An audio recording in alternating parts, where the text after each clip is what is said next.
Bawa ratusan butir obat keras, pengendara motor diamankan.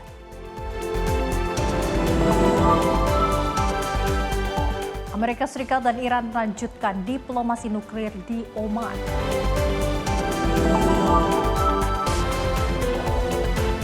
Tradisi sadranan warga lereng Gunung Merapi. Mensos ungkap 54 juta warga miskin tidak terima BPJS PBI. Kepuasan publik terhadap kinerja Prabowo 79,9%.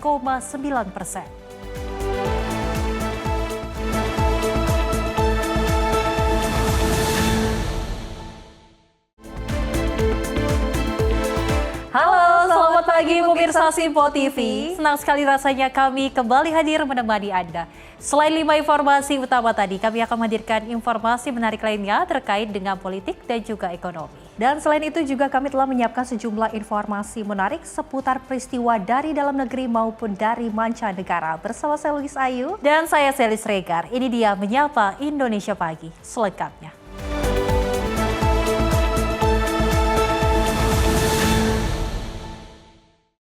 Dan pemirsa, kita awali informasinya di mana upaya pencarian oleh tim SAR gabungan terhadap seorang bocah yang hilang tenggelam di pantai Kelurahan Leok, Kecamatan Biau, Kabupaten Buol, Sulawesi Tengah membuahkan hasil. Korban atas nama Muhajid, 10 tahun, ditemukan oleh tim SAR gabungan di posisi 0,51 nautical mil ke arah selatan.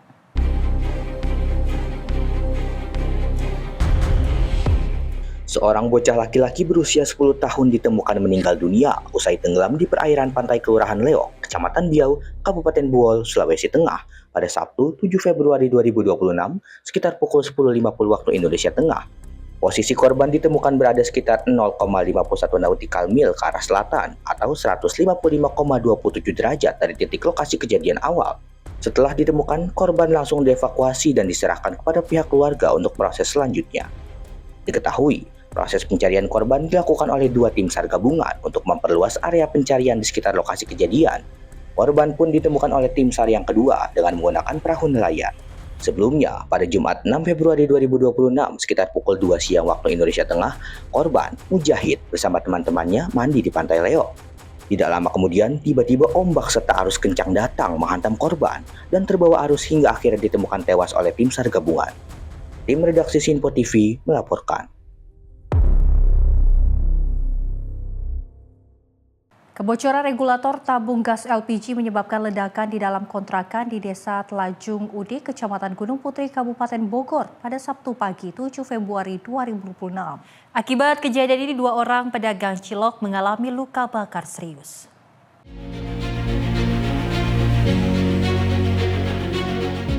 Dua orang berinisial J dan EM mengalami luka bakar serius usai menjadi korban akibat dugaan kebocoran regulator gas LPG 3 kg di dalam kontrakan mereka. Berdasarkan informasi yang diterima, kejadian itu bermula saat salah satu korban hendak memasak sekitar pukul 7.30 waktu Indonesia Barat.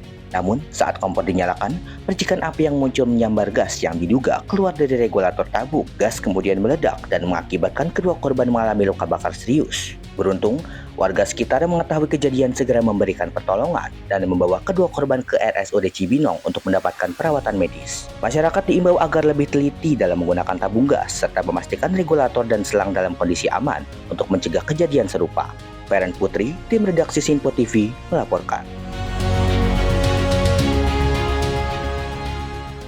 Pemirsa, diduga korsleting arus pendek listrik, satu rumah warga di Palembang ludes terbakar. Tidak ada korban jiwa dalam peristiwa ini, namun kerugian mencapai puluhan juta rupiah. Kebakaran terjadi di salah satu rumah warga di Lorong Gembira, Kelurahan Talang Putri, Kecamatan Pelaju, Palembang. Pemilik rumah, Husna, menjelaskan api pertama kali muncul dari gudang yang berada di bagian belakang rumah. Api yang mulai membesar itu lalu merembet ke rumah hingga sebagian bangunan rumah ikut terbakar. Warga sekitar yang mengetahui kejadian sempat panik dan berupaya membantu memadamkan api dengan peralatan seadanya sambil menunggu petugas pemadam kebakaran datang ke lokasi. Kobaran api baru bisa dipadamkan setelah petugas damkar tiba di lokasi dan memadamkan api. Mana Bu? Dari gudang? Dari gudang. Itu kasih uang Bu di rumah? Ada kami di depan kalau kami. Nah, posisi gudang di belakang gitu? Jadi di belakang, di dapur tuh lah. Tiba-tiba api lah besar yuk. Iya lah besar api tuh lah besarnya api tuh sudah. Kami beta kejut. Gunung api lah besar Iya api tuh lah besarnya. Bu ada suara ledakan tak tadi? Iya dah kate Dah suara kate, ya? ledakan. Tiba-tiba langsung besar be api. Iya langsung besar. Dari dapur ya? Dari dapur Dari asal gudang. Dari gudang. Iya. Dari pucuknya apa dari Dari bawah? bawahnya. Oh, dari bawah. Kursi-kursi galon di situ. Gudang dekat dapur gudang tuh. Iya dekat dapur. Tidak ada korban jiwa dalam peristiwa ini, namun gudang yang berisikan barang-barang ludes terbakar. Hingga saat ini, polisi masih menyelidiki penyebab kebakaran ini. Dari Palembang, Sumatera Selatan, jurnalis Sinpo TV melaporkan.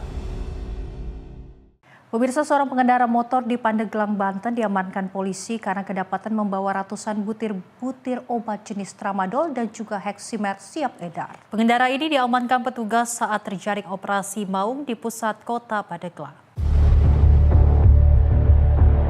Nasib sial dialami seorang pemuda berinisial AR. Pemuda berusia 23 tahun ini tidak berkutik saat dihentikan anggota Satlantas Polres Pandeglang di depan Masjid Agung Ar-Rahman pada Senin siang. Awalnya petugas hanya hendak melakukan pemeriksaan rutin dalam rangka operasi keselamatan Maung 2026. Namun gerak-gerik pelaku yang mencurigakan membuat petugas melakukan penggeledahan badan. Hasilnya mengejutkan. Polisi menemukan ratusan butir obat keras tanpa izin edar yang disembunyikan di dalam saku celana pelaku. Total terdapat 152 butir jenis heksimer dan 211 butir tramadol yang berhasil disita. Diduga kuat, ratusan obat terlarang tersebut akan kembali diedarkan oleh pelaku kepada sejumlah pelanggan. Untuk kepentingan pengembangan, AR berikut barang bukti langsung diserahkan ke unit Satres Narkoba Polres Pandeglang. Pengendara itu berbalik arah kembali karena di depan mulut gang di ujung kita cegat juga, sehingga dia berbalik arah juga. Kemudian mereka berlari sehingga itu menimbulkan kecurigaan bagi kita. Kemudian setelah kita coba kejar, mereka lari, salah satunya yang kena ini atas nama lari ke arah Gang Asmaul Husna atau depan Masjid Agung. Kemudian bersama warga, dibantu warga, berhasil diamankan. Ketika diamankan, kita cek dan kita periksa terdapat obat-obat terlarang. Polisi kini tengah mengalami asal-usul obat tersebut serta memburu pemasok utamanya. Masyarakat pun diimbau untuk tetap waspada dan segera melaporkan jika mengetahui adanya peredaran obat ilegal di lingkungan mereka. Dari Pandeglang, Banten, jurnalis Sinpo TV melaporkan. Sementara itu, pemirsa, seorang remaja yang masih duduk di bangku SMP di Kota Depok, Jawa Barat diamankan warga setelah terlibat aksi tawuran antar kelompok di kawasan Kampung Perigi, Bedahan, Sawangan, Depok, Jawa Barat. Dari tangannya diamankan sebilah senjata tajam. Remaja yang masih duduk di bangku SMP ini diamankan warga saat mencoba melarikan diri setelah aksi tawurannya dibubarkan warga. Aksi tawuran antar dua kelompok remaja ini terjadi di Jalan Haji Sulaiman, Kampung Perigi, Bedahan, Sawangan, Depok. Akibat peristiwa tersebut, seorang korban yang mengalami luka bacok senjata tajam di bagian kepala dan beberapa bagian tubuh lainnya langsung dilarikan ke rumah sakit. Sementara, dari tangan pelaku juga diamankan sebilah senjata tajam dari dalam tas yang dibawanya. Hoi, lo janjian di mana pakai apaan? Janjiannya pakai apaan tawurannya? Mana ini? Hah? Ditanya. Janjinya pakai apa? Saya pakai barang, cuman saya nggak punya. Terus? Ya udah, saya gini aja. Itu sama lawan? Lu sama mana? Enggak, maksudnya tawurannya sama anak panah. Sama itu kayak sama bocah-bocah main semua, Pak. Terus? Nah, terus ya udah janjian gitu. Janjiannya di mana? Sini. Di medsos. Pakai apa janjiannya? Apa janjiannya bukan dari saya, sama saya. Pakai apa janjiannya? Medsos. Pakai barang, cuman saya nggak punya. Enggak, janjian tawurannya di sini pakai apaan? Pakai medsos atau pakai WA? Oh, saya. Ini tas teman saya. Saya cuma modal jaket doang nih. Pakainya ini barang bukti ini nih. Tuh, ada sini. Emang sering banget di sini, Be. Tawurannya bocah. Sering di sini. Seminggu berapa kali biasanya di sini? 3 kali. Udah 3 kali di sini. Kejadian kadang-kadang. Ini masih sore baru jam 9. Yang pada tagihan harus tawuran di kandang. Petugas kepolisian dari Polsek Sawangan, Depok yang mendapatkan laporan langsung mengamankan pelaku tawuran untuk dimintai keterangan. Aksi tawuran di kawasan ini memang sering terjadi. Menurut warga, dalam setiap pekannya, aksi tawuran bisa terjadi hingga 3 kali. Dari Kota Depok, Jawa Barat, jurnalis Sinpo TV melaporkan. Tertangkap basah usai mencuri komputer jinjing atau laptop di dalam rumah warga, seorang pria diduga mabuk menangis lantaran takut dihakimi dan lokasi tersebut di Serdang, Kemayoran, Jakarta Pusat. Pelaku mengaku mencuri untuk menebus sang kakak yang berada di panti rehabilitasi narkoba.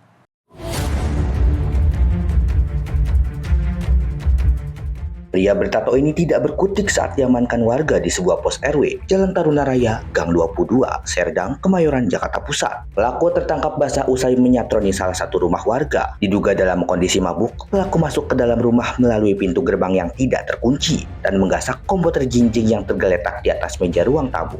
Takut dipergoki penghuni rumah yang tengah tertidur di dalam kamar, pelaku kemudian kabur lewat pintu belakang yang telah dicongkel paksa. Namun saat kabur, pelaku justru tertangkap oleh warga.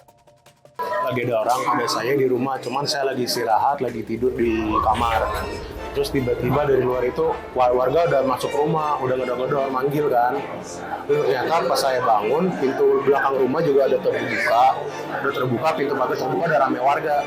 Jadi saya keluar, saya lihat sudah ketangkap nih malingnya nih. Lalu saya ngecek juga di dalam rumah, ternyata barang saya laptop hilang, lalu ada kabelan juga, sama ada satu buah TWS sudah hilang. Lantaran takut dihakimi warga yang telah menunggu di halaman luar, pelaku pun menangis. Pria yang diketahui residivis atas kasus narkoba dan pencurian ini mengaku terpaksa mencuri lantaran butuh uang untuk menebus sang kakak yang kini berada di panti rehabilitasi narkoba. Tadi ngambil apa? Tadi laptop sama apa nih? Handsfree Bluetooth. Tadi masuk ke rumah, Iya. lewat mana? Depan, belakang? Apa kunci? Pertama masuk ke depan, terus saya panggil nggak saya ke belakang Pak. Nggak sampai. Buat apa? Hasil jual buat beli obat atau apa? Buat nebus sama saya rehab Pak. Apa? Nebus sama saya rehab. Mencegah emosi warga semakin memuncak, petugas kepolisian sektor Kemayoran yang tiba di lokasi langsung membawa pelaku untuk diproses lebih lanjut. Dari Jakarta, jurnalis Sinpo TV melaporkan. Pemirsa, aksi pencurian terjadi di rumah warga di Gang Sampro, Jalan DI Panjaitan, Kota Tebing Tinggi pada Sabtu 7 Februari 2026. Pasangan tersebut kepergok melakukan pencurian di dalam rumah korban. Aksi pencurian terjadi di rumah warga di Gang Sampro, Jalan DI Panjaitan, Kelurahan Rambung, Kota Tebing Tinggi pada Sabtu 7 Februari 2026 sekitar pukul 14.30 waktu Indonesia Barat. Peristiwa tersebut menimpa rumah milik warga bernama Pascal Sitompul. Berdasarkan keterangan warga sekitar, pelaku diduga merupakan pasangan suami istri berinisial PS dan ST. Menurut informasi yang dihimpun dari masyarakat setempat, pasangan tersebut kepergok melakukan pencurian di dalam rumah korban. Warga yang curiga kemudian mengamankan keduanya sebelum melaporkan kejadian itu ke pihak polisian. Tugas dari unit SPKT Polres Tebing Tinggi dipimpin oleh Gerozi bersama tim segera mendatangi lokasi kejadian dan mengamankan kedua terduga pelaku untuk proses hukum lebih lanjut. Warga setempat juga mengungkapkan bahwa pasangan suami istri tersebut diduga sudah beberapa kali melakukan aksi serupa di lingkungan sekitar. Namun baru kali ini tertangkap tangan. Pihak kepolisian masih melakukan pendalaman terkait modus operandi, barang bukti, serta kemungkinan adanya lokasi kejadian lain yang pernah menjadi sasaran pelaku. Polres Tebing Tinggi mengimbau masyarakat untuk tetap waspada dan segera melapor apabila menemukan aktivitas mencurigakan di lingkungan masing-masing. Tim redaksi Sinpo TV melaporkan.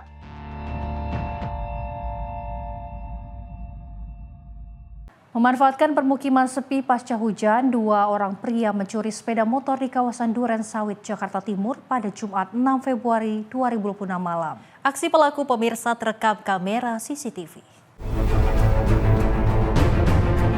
Dari rekaman kamera CCTV, nampak satu dari 2 pelaku masuk ke dalam garasi rumah warga di Malakajaya, Duren Sawit, Jakarta Timur, Jumat malam 6 Februari 2026. Pelaku sempat berbolak-balik keluar masuk rumah untuk memastikan situasi aman. Sementara satu pelaku lainnya bertugas mengawasi situasi di depan rumah korban. Saat dirasa aman, pelaku kemudian merusak kunci kontak kendaraan sepeda motor jenis Matic yang terparkir di garasi rumah. Hanya dalam hitungan detik, pelaku membawa kabur motor korban menggunakan kunci T. Menurut keterangan korban, pelaku memanfaatkan situasi pemukiman yang sepi pasca hujan, sehingga korban maupun warga setempat tidak ada yang menyadari aksi pencurian tersebut. Saya sedang di kamar bersama istri. Kejadian 7:30, kurang lebih 7:30 pas malam. Ya, kebetulan asisten rumah tangga saya lagi ke Alfamart. Pintu saya nggak kunci aja, saya biasa aja, saya slot biasa. Ini juga nggak saya kunci. Pas kemudian pembantu saya buka pintu, saya dengar klotek. Saya keluar. Saya keluar, oh Mbak pulang. Nah, kemudian saya nengok ke kiri sini, motor udah nggak ada. Saya kaget, Mbak tadi nggak bawa motor kan? Iya nggak bawa. Motor kemana nih? Waduh, saya pikir hilang nih. Waduh, hilang. Atas kejadian ini, korban langsung melaporkan kejadian ke kantor polisi. Korban berharap agar polisi dapat cepat menangkap kedua pelaku lantaran sangat meresahkan. Dari Jakarta, jurnalis Sinpo TV melaporkan.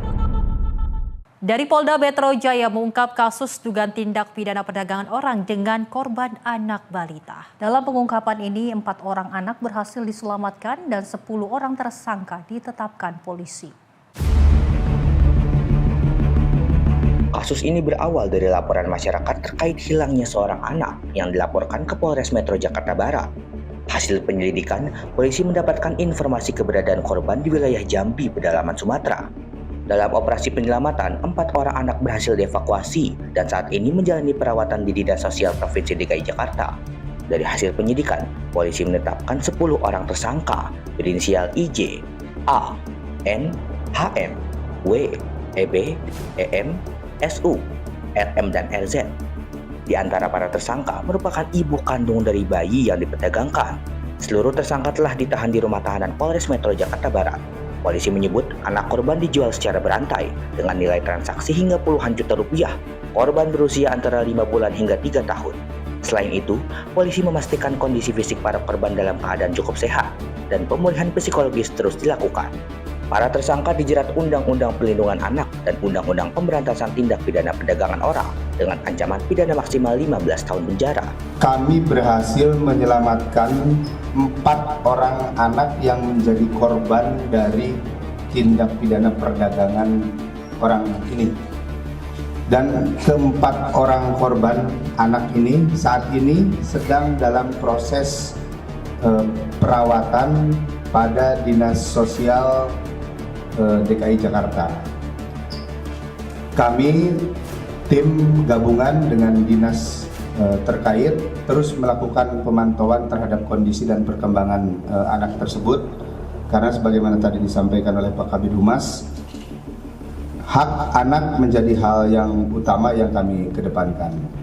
Pengungkapan ini tentu bagi kami menunjukkan adanya komitmen negara dalam melindungi anak dari kejahatan yang sangat serius, khususnya terkait dengan perdagangan dan penjualan anak, yang ini tentu merupakan salah satu dari pelanggaran berat terhadap hak asasi anak. Anak yang menjadi korban dari TPPO ini tentu adalah korban kejahatan yang harus mendapatkan perlindungan maksimal, terutama kaitannya dengan pemulihan, baik itu fisik maupun psikologis, termasuk juga pemulihan sosial. Sementara itu, Komisi Perlindungan Anak Indonesia menyampaikan apresiasi atas pengungkapan kasus ini. KPAI menegaskan, anak-anak korban TPPO merupakan korban kejahatan yang harus mendapatkan perlindungan maksimal, termasuk pemulihan fisik, psikologis, dan sosial, serta jaminan pengasuhan yang aman dan layak. Kasus ini masih terus dikembangkan untuk mengungkap kemungkinan adanya jaringan lain. Dari Jakarta, Tim Liputan Sinpo TV melaporkan. Pemirsa, informasi menarik lainnya akan kami hadirkan usai jeda. Tetap bersama kami di Menyapa Indonesia Pagi.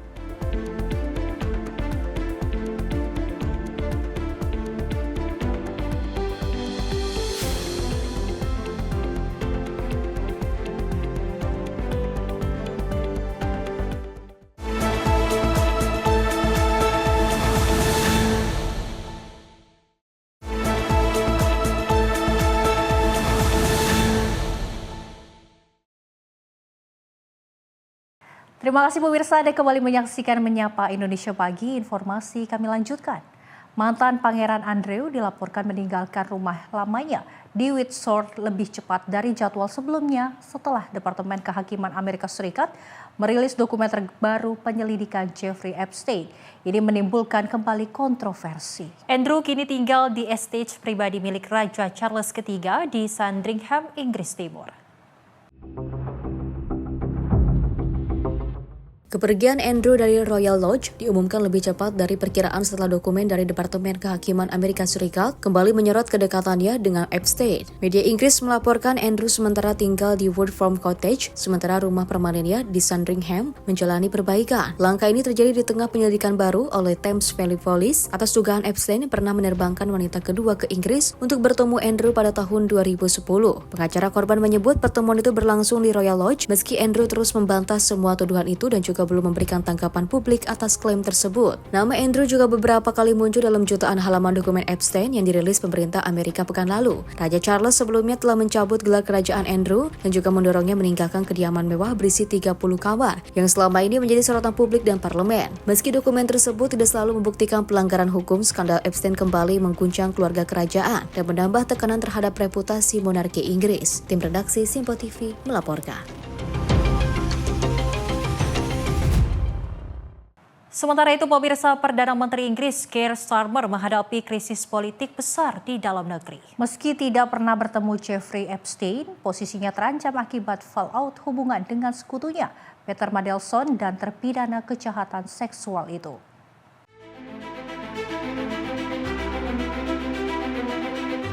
Skandal Jeffrey Epstein kembali mengguncang Inggris, kali ini menyeret pemerintahan Perdana Menteri Keir Starmer. Starmer mengakui telah salah mempercayai Peter Mandelson yang ia tunjuk sebagai duta besar Inggris untuk Amerika Serikat pada 2024. Starmer pada Kamis menyampaikan permintaan maaf langsung kepada para korban kejahatan seksual Epstein. Ia menyebut Mandelson berulang kali berbohong kepadanya dan juga menggambarkan Epstein sebagai sosok yang hampir tidak ia kenal, padahal hubungannya ternyata sangat dekat. Dokumen baru yang dirilis Departemen Kehakiman Amerika Serikat mengungkap pesan-pesan akrab serta catatan pembayaran total senilai $75.000 dari Epstein ke akun terkait Mandelson atau suaminya. Berkas itu juga menyebut Mandelson diduga membagikan informasi pemerintah sensitif pasca krisis finansial 2008. Kepolisian Inggris kini menyelidiki Mandelson atas dugaan penyalahgunaan jabatan publik. Meski ia tidak dituduh terlibat kejahatan seksual, kasus ini menimbulkan gelombang tekanan politik yang besar di dalam Partai Buruh. Pengamat juga menilai keputusan Starmer menunjuk Mandelson sebagai duta besar adalah kesalahan fatal. Dengan popularitas buruh terus merosot dan pemilu lokal yang ada di depan mata, skandal ini dinilai bisa menjadi pemicu utama jatuhnya Starmer dari jabatan Perdana Menteri. Tim redaksi Simpo TV melaporkan. Pemirsa, konvoi pejabat Amerika Serikat tiba di Oman pada Jumat menjelang dimulainya perundingan nuklir dengan Iran. Pembicaraan ini digelar di tengah ketegangan memuncak di kawasan Timur Tengah setelah konflik militer besar yang melibatkan Iran dan Israel pada bulan Juni tahun lalu. Konvoi diduga membawa delegasi Amerika terlihat memasuki sebuah istana di pinggiran Muscat, ibu kota Oman, dekat Bandara Internasional Oman. Salah satu kendaraan diketahui mengibarkan bendera Amerika. Sebelumnya, rombongan Menteri Luar Negeri Iran Abbas Araghchi juga telah tiba di lokasi. Media negara Iran menyebut Araghchi bertemu Menlu Oman Bard al-Busaidi sebagai tuan rumah dan juga mediator pembicaraan dengan Amerika Serikat.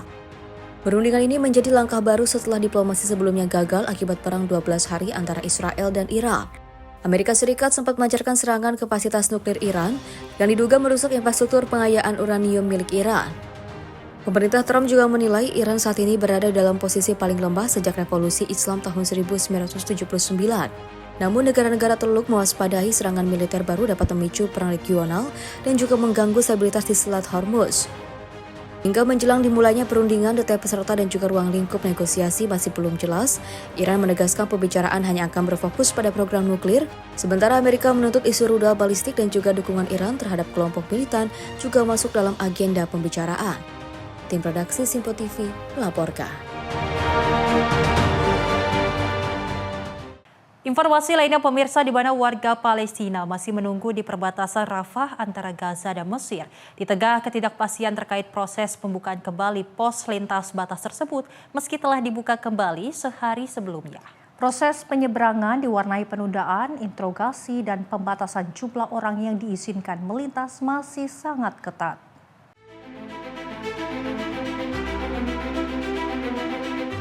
Di sisi Mesir, warga Palestina yang sebelumnya melarikan diri dari Gaza berkumpul menunggu kesempatan kembali setelah menjalani perawatan medis. Sementara itu di sisi Gaza, pasien yang membutuhkan perawatan yang tidak tersedia di dalam Gaza berkumpul di rumah sakit sebelum dibawa menuju Rafah dengan ambulans. Otoritas Mesir menginformasikan sejumlah pasien dan juga pendamping telah melintas dari Gaza ke Mesir. Meski jumlah pastinya tidak diungkapkan, sebuah bus yang membawa sekitar 40 warga Palestina yang kembali ke Gaza melalui Rafah tiba di rumah sakit Nasser di Khan Younis dan disambut hangat keluarga mereka setelah sehari penuh menunggu. Meski disebut sebagai kemajuan dalam gencatan senjata yang rapuh, hanya sekitar belasan orang yang berhasil menyeberang kedua arah pada hari pertama pembukaan. Sejumlah perempuan yang kembali ke Gaza mengaku diintegrasi, diborgol dan juga ditutup matanya oleh tentara Israel sebelum akhirnya dibebaskan. Jumlah penyeberangan tersebut jauh di bawah target 50 orang dan dinilai belum menjawab kebutuhan puluhan ribu warga Palestina. Hingga kini pengiriman bantuan melalui Rafah masih dilarang. PBB dan juga Organisasi Kesehatan Dunia menegaskan Rafah harus berfungsi sebagai koridor kemanusiaan seutuhnya. Namun penyaringan ketat oleh Israel dan Mesir membuat masa depan pembukaan Rafah masih diliputi ketidakpastian. Tim redaksi Simpo TV melaporkan.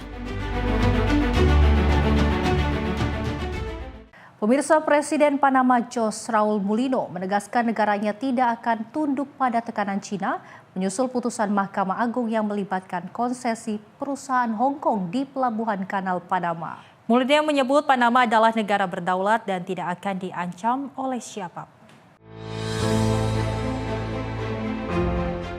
Pernyataan Mulino disampaikan dalam konferensi pers pagi hari ini saat menanggapi kritik keras pemerintah China.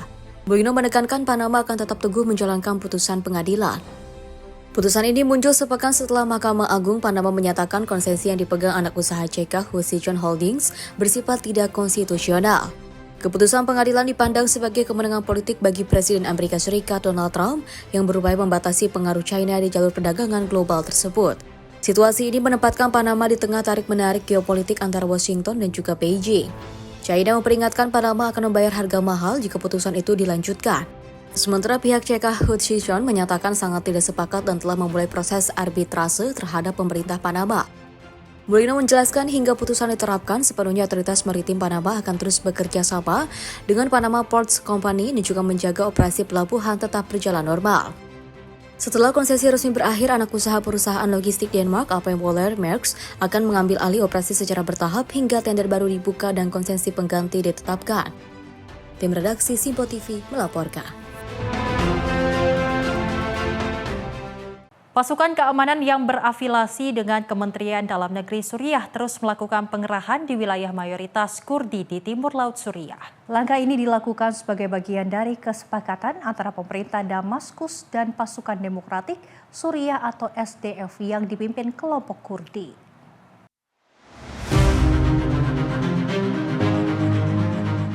Konvoi pasukan keamanan Suriah memasuki kota Komisli di Provinsi Al-Hasakah setelah sehari sebelumnya juga memasuki wilayah sekitar kota tersebut. Berdasarkan kesepakatan, pasukan keamanan dalam jumlah terbatas akan ditempatkan di wilayah mayoritas Kurdi dengan tugas terbatas untuk mengamankan fasilitas milik negara. Menjelang masuknya pasukan, pengamanan diperketat di Jalan Amuda akses utama menuju Komisli. Sementara SDF memberlakukan jam malam. Personil SDF dan pasukan keamanan Kurdi lokal bersiaga di persimpangan dan jalur utama. Sebagian dari mereka menutupi wajah dan terdapat juga perempuan di antara pasukan yang dikerahkan.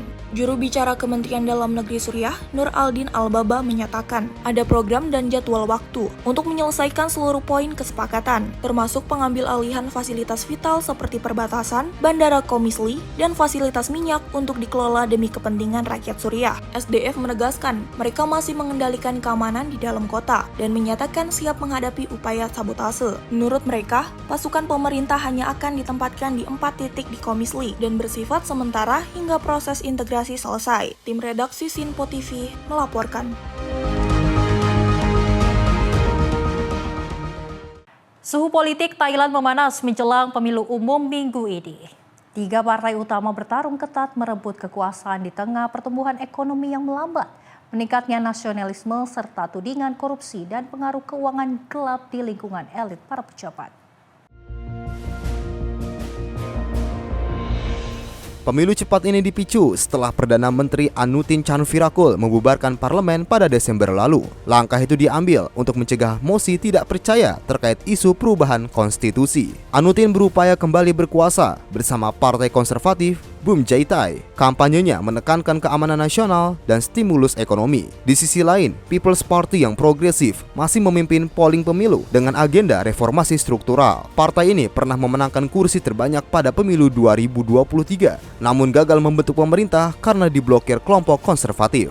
Sementara itu, Pheu Thai Party yang didukung tokoh politik Thaksin Shinawatra mengusung janji kebangkitan ekonomi dengan program populis seperti bantuan tunai. Total 400 anggota parlemen akan dipilih langsung melalui daerah pemilihan dan 100 lainnya melalui daftar partai. Tidak ada partai yang diperkirakan meraih mayoritas mutlak, sehingga pembentukan pemerintah akan ditentukan melalui negosiasi koalisi ketat. Pemilu ini juga diiringi referendum untuk menentukan apakah Thailand akan mengganti konstitusi tahun 2017.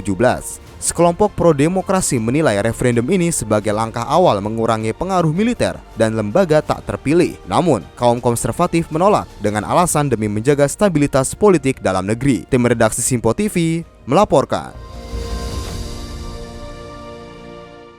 Pemirsa, Angkatan Udara dan Antariksa Spanyol menampilkan atraksi udara di langit Buenos Aires, Argentina. Dalam rangka tur tribut peringatan 100 tahun penerbangan bersejarah pesawat amfibi Plus Ultra yang pertama kali menghubungkan Spanyol dan Amerika Latin pada tahun 1926.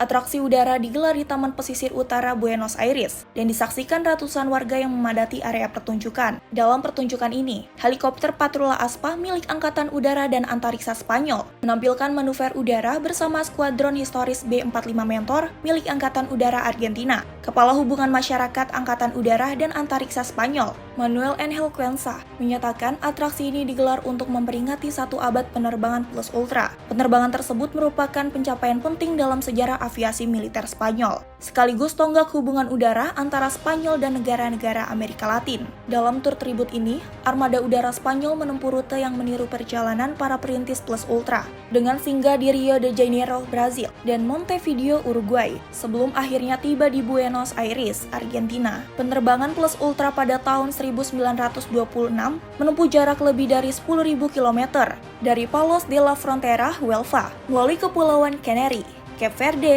Brasil, dan Uruguay sebelum mendarat di Argentina. Selain memperingati sejarah, atraksi udara ini juga menjadi ajang pertunjukan kapabilitas modern Angkatan Udara dan Antariksa Spanyol, serta memperkuat hubungan kerjasama pertahanan dengan negara-negara Amerika Latin. Tim redaksi Simpo TV melaporkan. Pemirsa, Presiden Prabowo hadiri Harlah Seabad NU. Informasi selengkapnya usai jeda, tetaplah bersama kami di Simpo TV.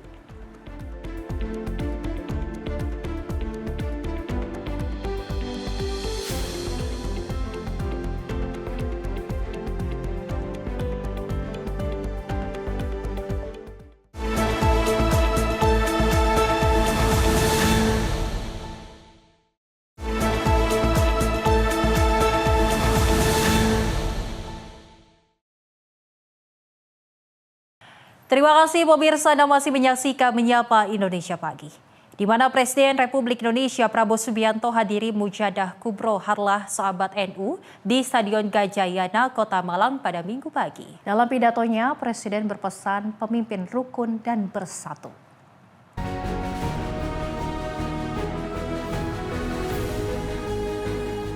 Sekitar jam 7 pagi, Presiden Prabowo Subianto tiba di Stadion Gajayana Malang menggunakan mobil kepresidenan. Prabowo juga disambut Kapolri, Menteri PU, Gubernur Jawa Timur, Rois AM, dan juga sejumlah tamu undangan lainnya. Di hadapan ratusan ribu jemaah NU dari berbagai kota se-Indonesia, Presiden berpesan agar siapapun pemimpin harus rukun dan bersatu meski ada persaingan dalam prosesnya. Tidak ada bangsa yang kuat, tidak ada bangsa yang bisa maju kalau pemimpin-pemimpinnya tidak rukun.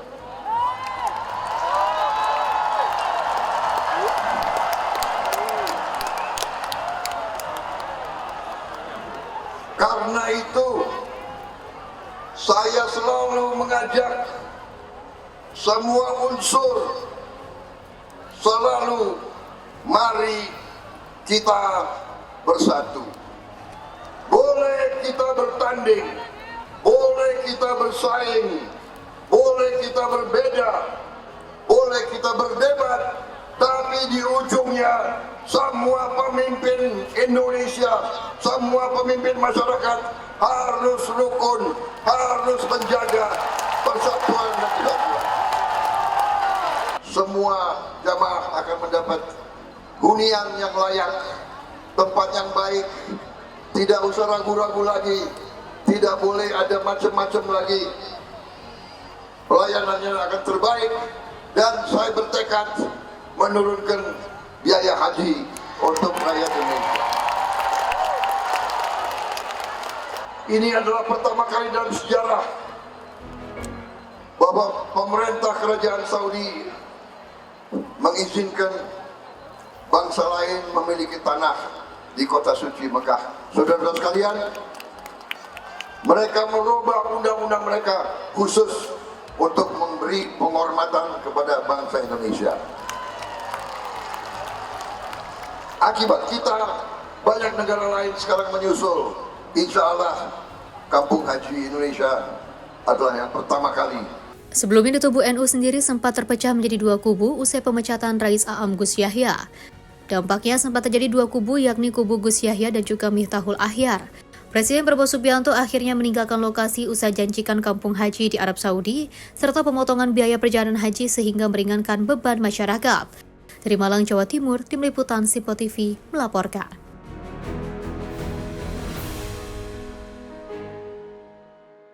Informasi lainnya datang dari Menteri Koordinator Bidang Pangan Zulkifli Hasan yang menghadiri panen raya di Kelurahan Torowada, Kabupaten Maros, Sulawesi Selatan untuk memastikan serapan gabah berjalan maksimal. Langkah ini pemirsa menjadi kunci pemerintah untuk mengejar target surplus 4 juta ton gabah setara beras sepanjang tahun 2026.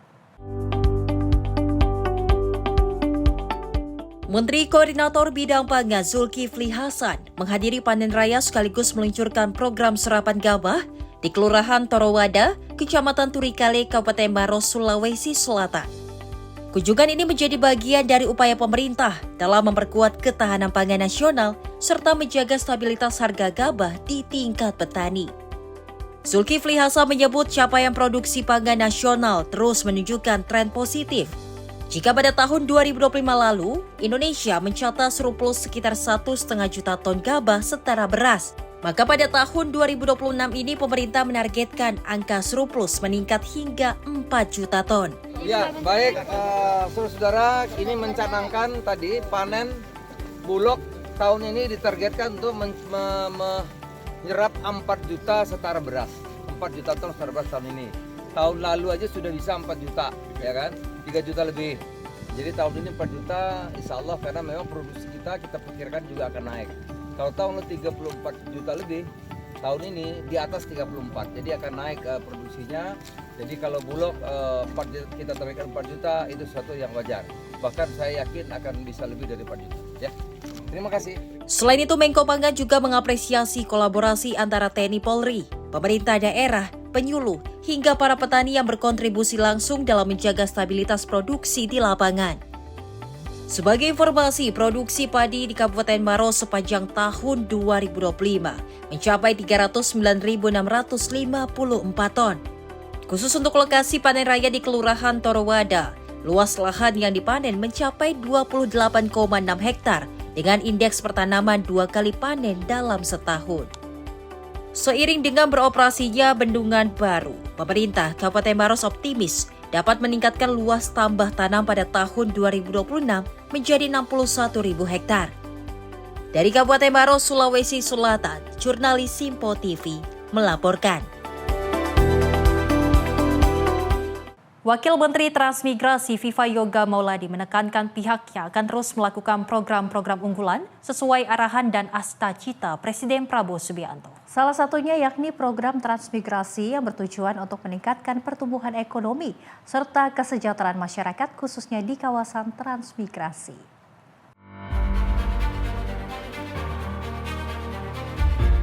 Wakil Menteri Transmigrasi menghadiri Rapat Kerja Nasional kelima Perhimpunan Anak Transmigrasi Republik Indonesia atau PATRI di Sleman, Yogyakarta pada Sabtu malam. Viva Yoga mengungkapkan bahwa kawasan transmigrasi harus menjadi pusat pertumbuhan ekonomi baru. Dirinya menyebut pemerintah saat ini tengah berusaha untuk meningkatkan pendapatan masyarakat, khususnya yang berada di kawasan transmigrasi. Hal tersebut menjadi bagian penting sesuai arahan dan asta-cita Presiden Prabowo Subianto. Kementerian Transmigrasi di tahun 2020 ini akan melakukan program-program sesuai dengan arahan dari Bapak Prabowo untuk merealisasikan visi asta-cita Presiden melalui program Kementerian Transmigrasi di kawasan transmigrasi dalam rangka untuk meningkatkan pertumbuhan ekonomi, untuk meningkatkan pendapatan dan kesejahteraan masyarakat, menciptakan peluang dan lapangan baru melalui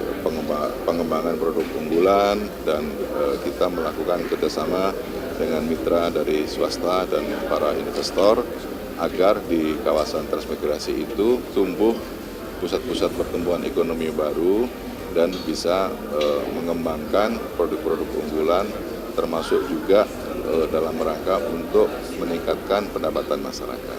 Jadi semuanya itu bermuara pada bagaimana transformasi dari transmigrasi ini bisa menciptakan peluang usaha baru secara ekonomi, dan tujuannya adalah untuk meningkatkan pendapatan dan kesejahteraan masyarakat melalui program-program ekonomi, melalui pemberdayaan masyarakat, pengembangan sumber daya manusia di kawasan transmigrasi agar lebih unggul, sehingga ide gagasan di kawasan transmigrasi ini bisa berkembang dengan cepat. Dengan beberapa ide gagasan itu tentu akan dapat menciptakan pengembangan ekonomi yang lebih inovatif dan kreatif. Dari Sleman, Yogyakarta, Fahrizal Davarizkiano, Simpo TV melaporkan. Menteri Komunikasi dan Digital Mutia Hafid menegaskan pentingnya regulasi untuk melindungi keberlangsungan industri media dan ekosistem jurnalistik di era digital dan kecerdasan artifisial. Hal tersebut disampaikan saat menghadiri Konvensi Nasional Media Massa dalam rangkaian Hari Pers Nasional 2026 di Serang, Banten pada Minggu 8 Februari 2026. Menteri Komunikasi dan Digital Mutia Hafid menyampaikan, pemerintah saat ini tengah menyiapkan sejumlah aturan untuk melindungi sustainability atau keberlangsungan media dan para pekerja pers. Mutia mengungkapkan salah satu aturan yang disiapkan adalah pengaturan publishing rights yang mewajibkan platform digital untuk memberikan kompensasi atas penggunaan karya jurnalistik. Mutia menegaskan karya jurnalistik tidak boleh diambil tanpa izin dan tanpa pembayaran hak pakai kepada media pemilik karya. Selain itu, pemerintah juga telah menyiapkan surat sederhana terkait penggunaan kecerdasan artifisial serta peraturan Presiden tentang AI yang saat ini masih dalam proses di Kementerian Hukum. Menurutnya, aturan tersebut dapat diturunkan lebih spesifik termasuk untuk pengaturan pemanfaatan AI dalam praktik jurnalistik. Kalau untuk melindungi sustainability keberlangsungan pers, kita ada beberapa aturan, diantaranya publisher right yang mewajibkan digital platform ketika mengambil karya-karya jurnalistik untuk memberikan semacam pembayaran terhadap hak pakai dari karya-karya jurnalistik tersebut kepada si medianya. Jadi tidak boleh mencaplok dengan begitu saja. Nah, dengan AI ini kita juga sudah memiliki circular letter terkait kecerdasan artifisial. Kita sudah membuat perpres yang terkait dengan AI, saat ini sedang di Kemenkum untuk segera ditandatangani dalam harmonisasi, dan kemudian dari situ kita bisa turunkan lagi kalau memang perlu ada yang lebih spesifik mengenai AI dalam jurnalistik. Nah, untuk membuat aturan tersebut makanya ada konvensi ini, salah satunya nanti diskusinya, hasil dari diskusi yang berlangsung ini kita serap sebagai masukan bagi pemerintah untuk regulasi lanjutan yang terkait dengan AI di bidang jurnalistik. Dari Serang, Banten, Jihan Nabila, Azizul Hakim, Simpo TV melaporkan. Pemirsa, sejumlah Menteri Kabinet Merah Putih menghadiri langsung puncak peringatan Hari Pers Nasional yang digelar di Kota Serang, Banten pada kemarin, di mana pemerintah memastikan akan menjamin keberlangsungan ekosistem pers di tanah air. Menteri Koordinator Pemberdayaan Masyarakat Muhaimin Iskandar mengungkapkan zaman digitalisasi yang meningkat, peran pers menjadi sangat krusial bagi insan verifikasi yang kredibel. Menurut Caimin, peran insan pers saat ini tidak kalah dengan situasi algoritma masif terjadi saat ini. Di sisi lain, kehadiran teknologi informasi disoroti mampu menjadi alat bantu menciptakan informasi yang aktual dan faktual bagi publik. Peringatan ini dihadiri langsung para pejabat Kabinet Merah Putih, yakni Menteri Komunikasi dan Digital Mutia Hafid, Menteri Ekonomi Kreatif Tengku Rifki Harsha, Menteri Desa dan Pembangunan Daerah Tertinggal Yandri Susanto, Menteri Kebudayaan Fadil John, serta Ketua MPR RI Ahmad Muzani, hingga Menteri Komunikasi Malaysia. Presiden berharap Hari Pers Nasional ini menjadi momentum konsolidasi, menghadapi tantangan baru, menghadapi berbagai kesulitan-kesulitan baru, sehingga semangat jurnalisme, semangat media yang sangat ditunggu peran kepada masyarakat itu benar-benar bisa terwujud melalui konsolidasi. Ketua Dewan Pers Komarudin Hidayat menegaskan perubahan media saat ini cenderung mengarah ke bisnis informasi. Dengan demikian, karena logika bisnis itu buying audience, karena audiensnya banyak di medsos, maka ini mengurangi jatah revenue yang semula masuk ke media pers, sekarang pindah kepada media sosial. Akibatnya apa? Akibatnya tadi dikatakan bahwa media pers konvensional dari segi bisnisnya mengalami declining. Hari ini tidak ada perusahaan pers yang tidak melakukan PHK pada karyawannya. Dan inilah salah satu keprihatinan kami pada momen ini perlu kami sampaikan. Oleh karena itu kami juga mengharapkan bagaimana intervensi campur tangan pemerintah agar terjadi keadilan iklan, agar tidak tersedot mayoritas kepada media sosial, tapi juga ikut mempertahankan tegaknya suburnya pers. Lebih lanjut, pemerintah turut menjamin keberlangsungan insan pers seperti advokat dan hak cipta guna menciptakan ekosistem informasi edukatif dan aktif bagi masyarakat tanah air. Dari Banten, Max Munte, Rona Bayu, Sinpo TV melaporkan. Pemirsa, puluhan warga lereng Gunung Merapi melangkah perlahan sambil menjunjung tenong atau tudung saji berisi aneka hidangan saat mengikuti tradisi sadranan di Dusun Sidorejo, Boyolali, Jawa Tengah. Di bulan Ruah dalam penanggalan Jawa, tradisi turun-temurun ini menjadi momen mengirim doa bagi para leluhur sekaligus merajut silaturahmi warga menyongsong datangnya bulan suci Ramadan.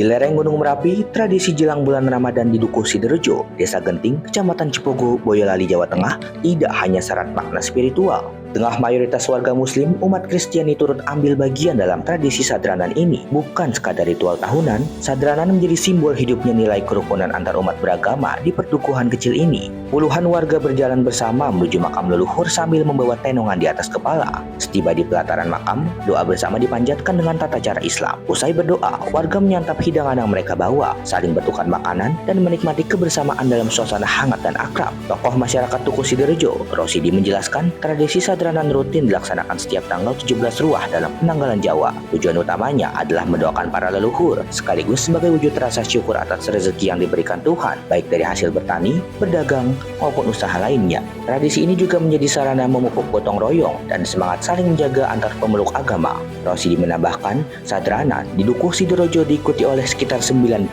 keluarga, dengan 16 diantaranya merupakan umat Nasrani. Seluruh warga tetap menjaga tradisi warisan leluhur ini sebagai bagian dari upaya merawat kerukunan dan kebersamaan. Untuk kegiatan hari ini di Dukuh Sidorejo itu mengadakan rutinan kegiatan tahunan, tradisi tahunan, yaitu sebuah sadranan. Yang pertama mengenang para leluhur, yang kedua itu menjalin silaturahmi, yang ketiga itu adalah merupakan wujud syukur rasa syukuran kepada Allah SWT selama satu tahun dikasih kenikmatan berupa ini dari hasil panen, hasil buruh, mungkin dari karyawan, pedagang, itu kita. Tradisi sadranan masyarakat di lereng Gunung Merapi dan Merbabu, Boyolali dilaksanakan di 15 desa di Kecamatan Cipogo. Pelaksanaannya dilakukan secara bergilir dan terjadwal. Rangkaian tradisi diawali dengan bersih-bersih makam, dilanjutkan sedekah melalui tenongan, dan ditutup dengan silaturahmi dari rumah ke rumah. Dari Boyolali, Jawa Tengah, Raditya Hermansyah. Dan pemirsa, menjelang perayaan Tahun Baru Imlek 2026, suasana Pasar Lama Kota Tangerang, Banten mulai dipadati warga Tionghoa yang antusias berburu pernak-pernik Imlek.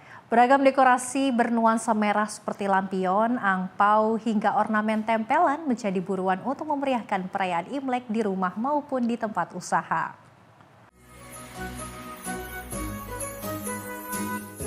Suasana Pasar Lama Kota Tangerang, Banten terlihat semakin ramai menjelang perayaan Tahun Baru Imlek 2026. Deretan lapak penjual pernak-pernik Imlek mulai dipenuhi berbagai dekorasi berwarna merah seperti lampion, ampau, gantungan, hingga tempelan bertema sio. Antusias warga Tionghoa terlihat saat berbagai dekorasi Imlek ini diserbu pembeli. Mereka berburu pernak-pernik untuk menghiasi rumah, tempat usaha, serta dibagikan kepada keluarga. Salah seorang pembeli, Tasya, mengaku tahun ini dirinya mencari dekorasi Imlek yang berkaitan dengan sio kuda. Selain itu, dirinya juga membeli lampion hingga ampau untuk dibagikan kepada sanak saudara pada perayaan Imlek nantinya. Hari ini belanja untuk dekorasi Imlek menjelang nanti Tahun Baru Imlek sih. Apa aja Mbak yang dibeli? Dekorasi standar sih yang biasa tiap tahun kita beli, kayak lampion, terus angpau, sama dekorasi-dekorasi lain aja. Tahun ini kan karena kan tiap tahun kan beda-beda nih sionya. Tahun ini kan sionya kuda, jadi biasanya yang dibeli itu yang berkaitan dengan sio kuda gitu. Jadi tambahan dari yang sebelum-sebelumnya aja. Kalau angpau biasa beli ya bangsa 1 pak atau 2 pak sih Mas. Angpaunya nanti buat dikasih ke saudara-saudara, ke keponakan-ponakan, ke orang tua, tante, om gitu. Ya doanya sih kita lebih ke minta dikasih kesehatan, terus berkat yang lebih baik lagi, sama supaya lebih sukses dari tahun sebelumnya. Sementara itu, salah seorang penjual pernak-pernik Imlek, Muhammad, mengungkapkan jelang perayaan Imlek tahun ini, omset penjualannya meningkat hingga 70% dibandingkan hari biasa. Adapun pernak-pernik yang paling diminati pembeli yaitu tempelan, lampion, dan ampau. Harga pernak-pernik Imlek sendiri bervariasi, mulai dari ampau seharga Rp5.000 hingga lampion berukuran besar yang dibanderol hingga Rp1 juta. Kalau hari-hari biasa itu kan ada semacam belum komplit gitu ya. Kalau perlengkapan Imlek kan segala ada. Jadi orang pada mencari dari kantor segala macam, kayak tadi itu kan banyak itu yang mencari, yang butuh gitu ya. Jadi hampir 70% meningkat gitu. Kalau hari-hari biasa 30 gitu. Kalau menjelang Imlek itu 70% naik. Kok apa aja sih kok yang dijual pernak-perniknya? Aksesoris Imlek, dari mulai lampion, pernak-pernik Imlek, gantungan, sampai rumbai-rumbai. Kalau yang disering konsumen itu nyari itu pernak-pernik Imlek semacam tempelan, lampion, ampau buat ngasih anak-anak. Terlihat di sejumlah lapak dagangan beragam pernak-pernik Imlek terpampang rapi, mulai dari lampion, gantungan, tempelan, rumbai-rumbai, hingga ampau yang menambah semarak suasana Pasar Lama Kota Tangerang menjelang perayaan Imlek 2026. Mujib Latumairisa, Simpo TV, melaporkan. Kita beralih informasi lainnya, pemirsa, seekor buaya muara berukuran besar di Kabupaten Bekasi, Jawa Barat berhasil dievakuasi dari lahan pertanian yang tidak jauh dari tepian Sungai Cikarang, Bekasi Laut. Sebelum dievakuasi, buaya tersebut sempat menyerang 2 warga yang hendak pergi berkebun.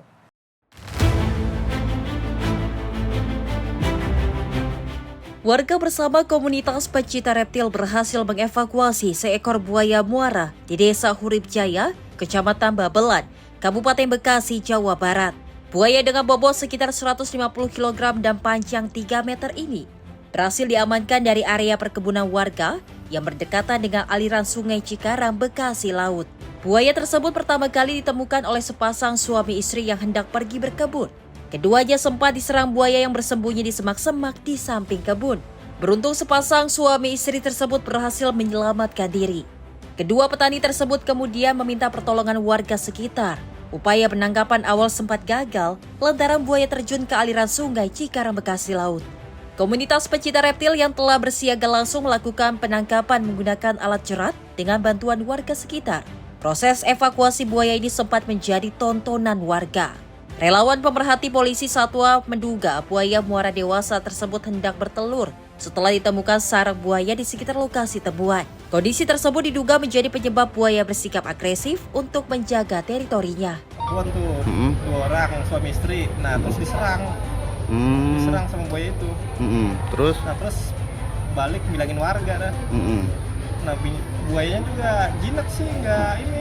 Kondisinya itu suami istri itu di kebun apa? Mau ke kebun. Kebunnya? Mau lihat kebunnya. Kebunnya di mana? Di belakang sini dekat pinggir kali itu. Oh, kali apa? Kali CBL. Kali CBL, berarti nggak jauh dari kali CBL kebunnya. Terus sempat diserang? Diserang sama buaya. Sempat panik? Panik langsung lapor ke warga. Nah, terus balik lagi? Balik lagi warga dah. Buayanya masih ada? Masih ada. 3 meteran lah. Itu tadi warga rame-rame? Warga rame dari pagi tadi. Tadi juga udah sempet sih di ini. Ditangkap. Cuman tambangnya nggak kuat. Putus. Iya. Buayanya lari ke kali lagi terus naik lagi. Jadi udah ke kali tapi balik lagi? Balik lagi. Itu tadi proses evakuasi berapa jam kira-kira Bang? Lumayan lama sih. Lama ya? Soalnya kan dia turun naik lagi. Oh, bolak-balik itu ya? Iya, bolak-balik. Menangkap buaya muara Pak yang berada di daerah sini, yang kebetulan kita melibatkan dari pemerhati polisi satwa Pak. Nah, jadi dari PPS Kelapa 2. Kebetulan ada warga di sini yang minta bantuan ke kita, jadi kita coba membantu dan mengevakuasi buaya ini, buaya muara kurang lebih berukuran 2,5 meter atau 3 meter kurang dikit Pak. 3 meter kurang sedikit. Tadi berapa personil yang terjunkan untuk melakukan evakuasi? Berapa personil? Untuk melakukan evakuasi itu tadi kita kurang lebih 1, 2, 3, 4, 5, 6, ada 6 Pak untuk tim intinya. Tim inti ada 6. Kemudian ya alhamdulillah setelah dia naik ke darat, kita tarik dan dibantu oleh warga semua, warga sekitar sini. Terus panjang dan beratnya berapa? Kalau panjang itu kurang lebih hampir 3 meter Pak, hampir 3 meter. Tapi melihat dari fisik ini beratnya kurang lebih ada sekitar 1 kintal lebih lah, 150 kilo mungkin ada Pak. Karena tadi diangkat sama 5 orang pun cukup berat ya. Kalau melihat kondisi ini, saya tidak tahu dia piaran atau tidak, tapi kita tahu bahwa di aliran sungai Cikeas tersebut itu memang bagian dari muaranya itu tempat habitat buaya juga. Cuma jadi saya tidak bisa memprediksi ini piaran atau liar ya, tapi kurang lebih memang ada di daerah pemukiman keluarga yang cukup membahayakan. Terlihat juga dari tadi karakter buaya, dia menyerang orang Pak. Ketika kita di darat pun dia menghampiri orang. Dan kita curiga buaya tersebut sepertinya sedang ingin membuat sarang untuk bertelur Pak. Kalau melihat dari fisik sih kurang lebih ini ada kayaknya lagi membuat sarang untuk bertelur dia Pak. Kira-kira usianya berapa ini? Kurang lebih ini ada sekitar 5 tahun sampai 7 tahun lah kurang lebihnya Pak. Ini hanya perkiraan kasat mata yang saya bisa lihat. Kemana Pak? Ini rencana buaya ini akan kita bawa ke Kelapa 2, ke markas polisi satwa Pak, di Depok. Guna menghindari konflik antara manusia dan satwa, buaya tersebut dievakuasi ke markas polisi satwa di Depok, Jawa Barat. Selanjutnya buaya akan dilepas liarkan kembali ke habitat alaminya yang jauh dari permukiman warga. Dari Bekasi, Jawa Barat, Muhammad Ridwan, Simpo TV melaporkan. Jalan Raya Bogor yang merupakan jalan nasional akses penghubung antara dua provinsi, yakni Provinsi Jawa Barat dengan Provinsi DKI Jakarta, rusak dan dipenuhi lubang. Sepanjang jalan ini pun dinilai membahayakan pengguna jalan lantaran minimnya lampu penerangan jalan saat malam hari sehingga menjadi rawan kecelakaan dan rawan kriminalitas.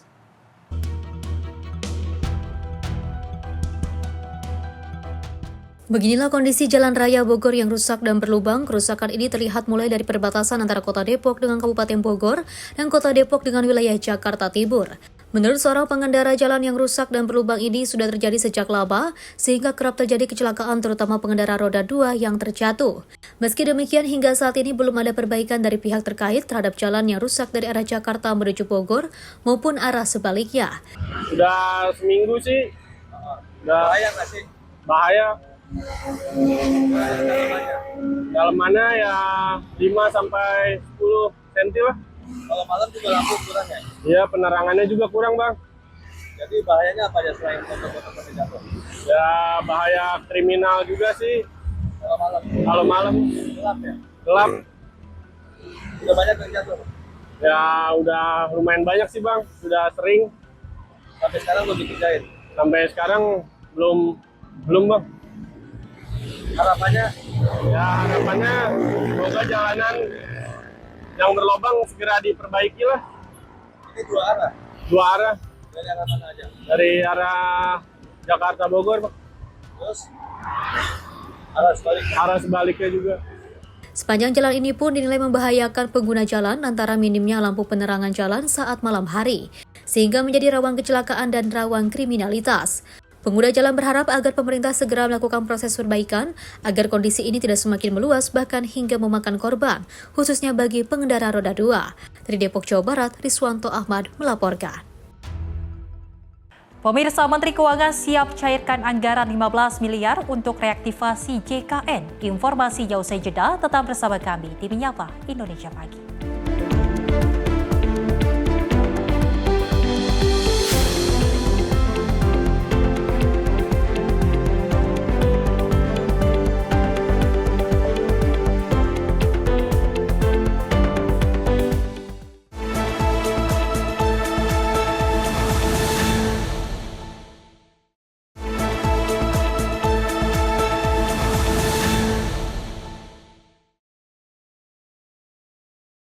Terima kasih pemirsa, Anda kembali menyaksikan Menyapa Indonesia Pagi. Pemirsa, Menteri Keuangan Purbaya Yudi Sadewa menyatakan pihaknya siap mencairkan anggaran sebesar 15 miliar untuk reaktivasi jaminan kesehatan nasional otomatis sementara. Dan Purbaya mengatakan pihaknya akan mencairkan anggaran jika BPJS sudah menyelesaikan salah satu pos anggaran yang sebelumnya diminta untuk diperbaiki.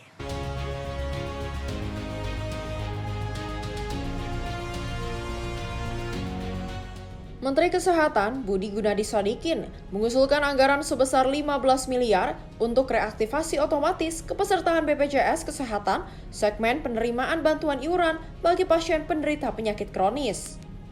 Menanggapi usulan tersebut, Menteri Keuangan Purbaya Yudi Sadewa mengatakan pihaknya siap meluncurkan anggaran sebesar 15 triliun untuk reaktivasi tersebut. Dirinya menyebut anggaran sebesar itu tidak masalah, terlebih anggaran cukup untuk memenuhi kebutuhan Kementerian Kesehatan. Selain itu, Badan Penyelenggaraan Jaminan Sosial atau BPJS diminta perlu menyelesaikan salah satu pos anggaran yang sebelumnya diminta untuk diperbaiki sebelum dicairkannya anggaran reaktivasi JKN. Nanti kan BPJS tinggal minta ke saya, itu satu anggaran masih dibintangin, dia tinggal perbaiki atau tinggal datang ke saya, mungkin minggu ini juga coba, jadi nggak ada masalah, sudah lebih besar. Dari Jakarta, Farizal Ahmad Amin, Sinpo TV melaporkan. DPR bersama pemerintah sepakat bahwa dalam jangka waktu 3 bulan ke depan, seluruh layanan kesehatan tetap dilayani bagi peserta penerima bantuan iuran atau PBI. Kesepakatan tersebut diambil dalam rapat konsultasi antara DPR bersama pemerintah di Kompleks Parlemen Senayan, Jakarta. Pimpinan DPR bersama pemerintah resmi menyepakati sejumlah poin demi menjamin layanan kesehatan bagi peserta penerimaan bantuan iuran BPJS Kesehatan. Hal tersebut disepakati dalam rapat konsultasi DPR bersama dengan pemerintah. Dalam kurun waktu 3 bulan ke depan, seluruh layanan kesehatan bagi peserta PBI akan tetap dijamin serta iurannya dibayarkan oleh pemerintah. Selain jaminan layanan, DPR bersama pemerintah sepakat untuk memaksimalkan anggaran agar tepat sasaran dengan data yang akurat. Terkait transparansi informasi, DPR meminta BPJS Kesehatan lebih proaktif dalam memberikan notifikasi serta sosialisasi kepada masyarakat apabila terjadi penonaktifan kepesertaan baik segmen PBI maupun PBPU Pemda. DPR dan pemerintah sepakat dalam jangka waktu 3 bulan ke depan, semua layanan kesehatan tetap dilayani dan PBI-nya dibayarkan pemerintah. Yang kedua, DPR dan pemerintah sepakat dalam jangka waktu 3 bulan ke depan, Kemensos, Pemda, BPS, BPJS Kesehatan melakukan pengecekan dan pemutakhiran desil dengan data pembanding terbaru. 3. DPR dan pemerintah sepakat untuk memaksimalkan anggaran yang sudah dialokasikan di APBN secara tepat sasaran dan dengan data yang akurat. 4. DPR dan pemerintah sepakat agar BPJS Kesehatan aktif melakukan sosialisasi dan memberikan notifikasi ke masyarakat apabila terjadi penonaktifan kepesertaan PBI dan PBPU Pemda. 5. DPR dan pemerintah sepakat terus melakukan perbaikan dan mewujudkan ekosistem tata kelola jaminan kesehatan yang terintegrasi menuju satu data tunggal. Apa kesimpulan 1.1 sampai dengan poin 5 dapat disetujui? Sebelumnya, peserta BPJS Kesehatan segmen penerima bantuan iuran atau PBI mengalami penonaktifan kepesertaan. Terdapat jutaan masyarakat yang menjadi peserta BPJS Kesehatan segmen BPI mengalami kesulitan untuk melakukan pengobatan setelah adanya penonaktifan kepesertaan. Dari Jakarta, Fahrizal Ahmad Amin, Simpo TV melaporkan.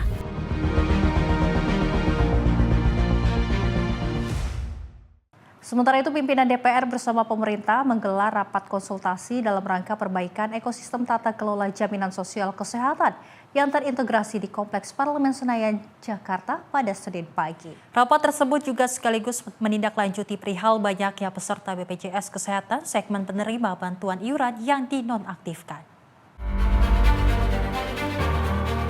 Pimpinan DPR bersama pemerintah menggelar rapat konsultasi dalam rangka perbaikan ekosistem tata kelola jaminan sosial kesehatan yang terintegrasi di Kompleks Parlemen Senayan, Jakarta pada Senin pagi. Rapat konsultasi dipimpin langsung oleh Wakil Ketua DPR Dasko dengan dihadiri Menteri Kesehatan Budi Gunadi Sadikin, Menteri Sosial Saifullah Yusuf, Menteri Keuangan Purbaya Yudi Sadewa, serta Dirut BPJS Ali Gufromukti. Adapun rapat ini juga sebagai langkah tindak lanjut mengenai penonaktifan jutaan kepesertaan BPJS Kesehatan segmen penerimaan iuran bantuan.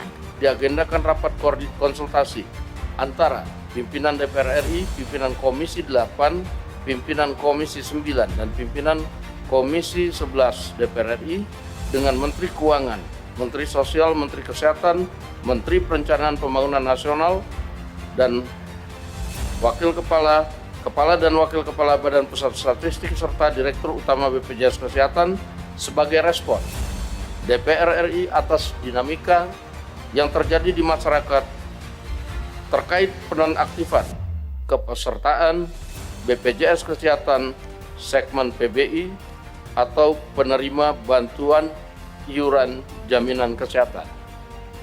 PBI merupakan sebuah program bantuan sosial dari pemerintah kepada masyarakat yang tidak mampu berupa jaminan kesehatan nasional agar mereka tidak perlu mengeluarkan biaya berobat. Namun tidak semua masyarakat berpeluang mendapatkan BPJS Kesehatan BPI ini. Hanya mereka dari kalangan miskin atau rentan miskin yang berhak menjadi prioritas program tersebut. Oleh karenanya perlu ada perbaikan ekosistem tata kelola jaminan kesehatan yang terintegrasi dalam rangka mitigasi penonaktifan program BPJS Kesehatan penerima bantuan iuran. Di Jakarta, Fahrizal Davarizkiano, Simpo TV melaporkan. Dan dari Menteri Sosial Saifullah Yusuf mengapresiasi langkah pimpinan DPR Dasko yang telah membuka ruang komunikasi untuk membahas perihal penonaktifan kepesertaan BPJS Kesehatan penerima bantuan iuran atau PBI. Dirinya mengatakan dalam pertemuan DPR bersama pemerintah berhasil menyepakati sejumlah poin-poin terhadap pelayanan kesehatan.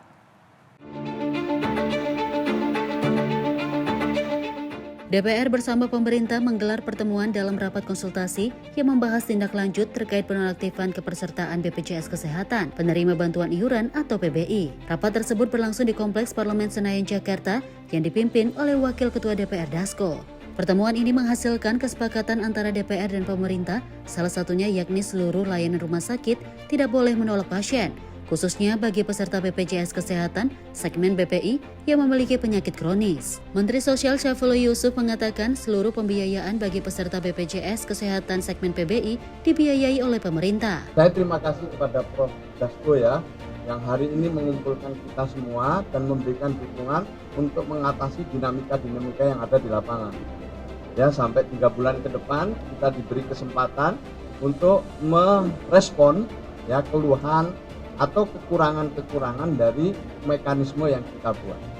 Ya, jadi ada pemutakhiran itu. Tahun ini itu diperkirakan ya sementara ini masih 11 juta yang akan dinonaktifkan. Tetap dengan bisa melakukan reaktivasi dan diharapkan oleh DPR nanti reaktivasinya lebih cepat. Yang kedua disepakati tadi untuk yang penyakit-penyakit kronis yang membutuhkan perawatan berkelanjutan seperti cuci darah otomatis tidak boleh ditolak oleh rumah sakit dan langsung nanti pembiayaannya dibiayai oleh pemerintah. Dari Jakarta, Farizal Ahmad Amin, Simpo TV melaporkan.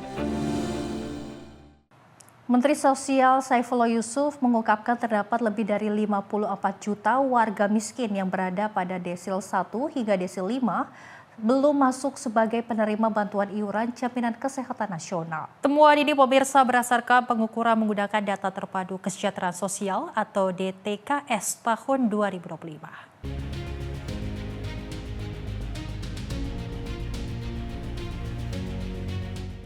Sepanjang tahun 2025, sebanyak 54 juta masyarakat miskin dan pas-pasan dari kalangan desil 1 hingga 5 tidak menerima kepesertaan BPJS Kesehatan penerima bantuan iuran. Menteri Sosial Syaifullah Yusuf mengatakan, justru 15 juta orang dari kalangan menengah atas dan kaya melainkan penerima BPJS Kesehatan PBI. Dirinya menyebut, dengan melihat data tersebut, maka orang mampu terlindungi BPJS Kesehatan PBI, sedangkan yang rentan menunggu. Berdasarkan DTSN masih ada penduduk desil 1 dan 5 yang belum menerima BPIJK. Sementara sebagian desil 6 sampai 10 masih tercatat sebagai penerima.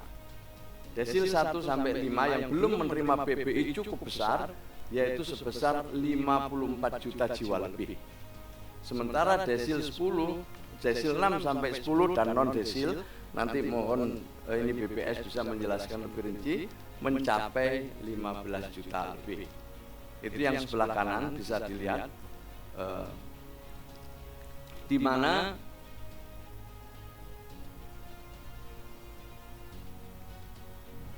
yang lebih mampu terlindungi, yang lebih rentan justru menunggu.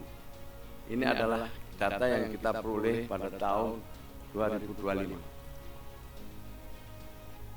Oleh karena itulah kemudian kita mencoba untuk memanfaatkan desil ini dengan asumsi bahwa desil ini belum sepenuhnya sempurna. Kita masih perlu melakukan ground check lebih luas lagi, karena di tahun 2025 itu kami hanya mampu meng-ground check hanya 12 juta KK lebih, padahal seharusnya lebih dari 35 juta KK.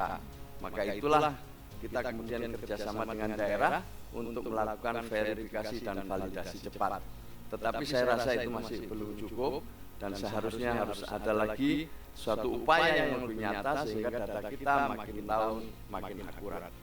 Dari Jakarta, Fahrizal Ahmad Amin, Simpo TV melaporkan.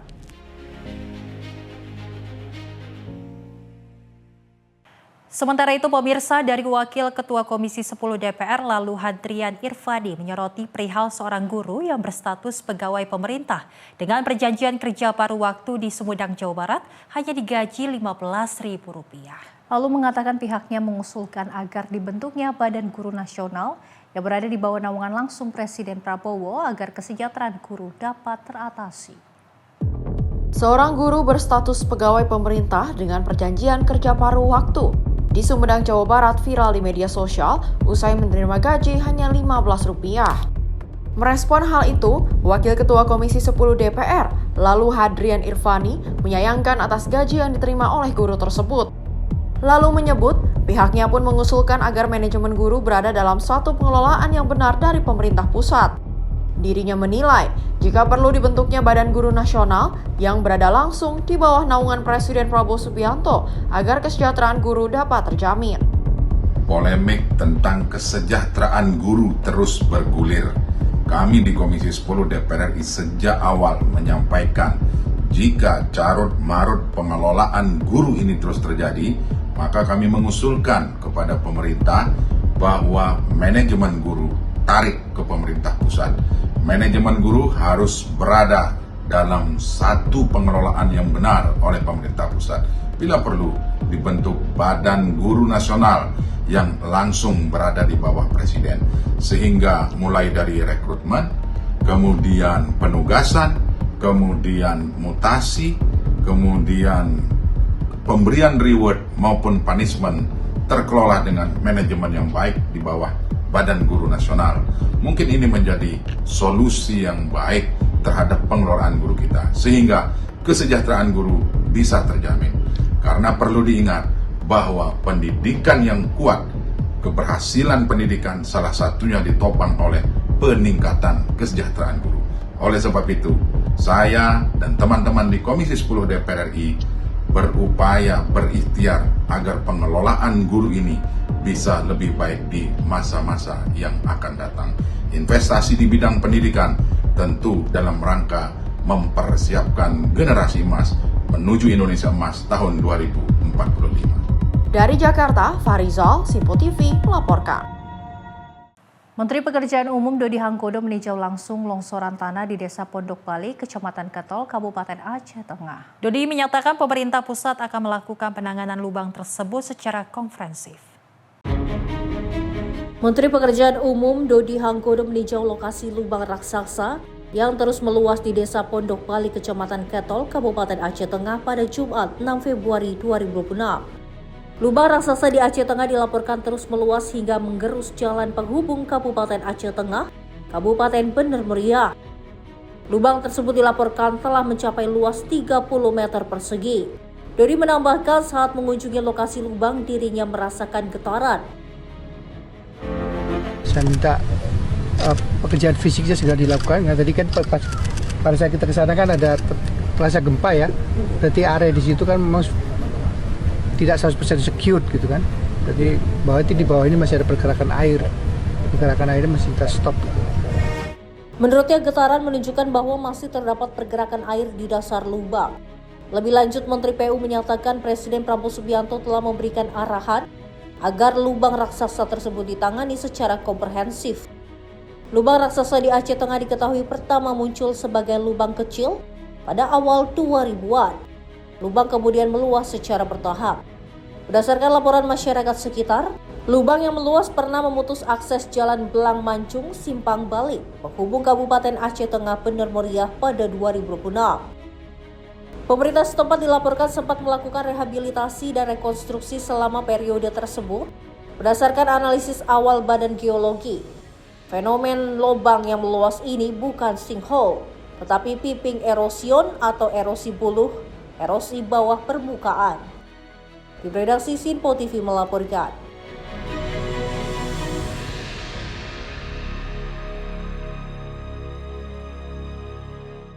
Kita beralih ke informasi lainnya pemirsa, di mana banjir bandang yang melanda Kabupaten Aceh Tamiang mengakibatkan kerusakan pada sejumlah fasilitas pendidikan. Pasca bencana, TNI Angkatan Darat turun langsung melakukan renovasi sekolah agar proses belajar mengajar dapat kembali berjalan aman dan juga nyaman.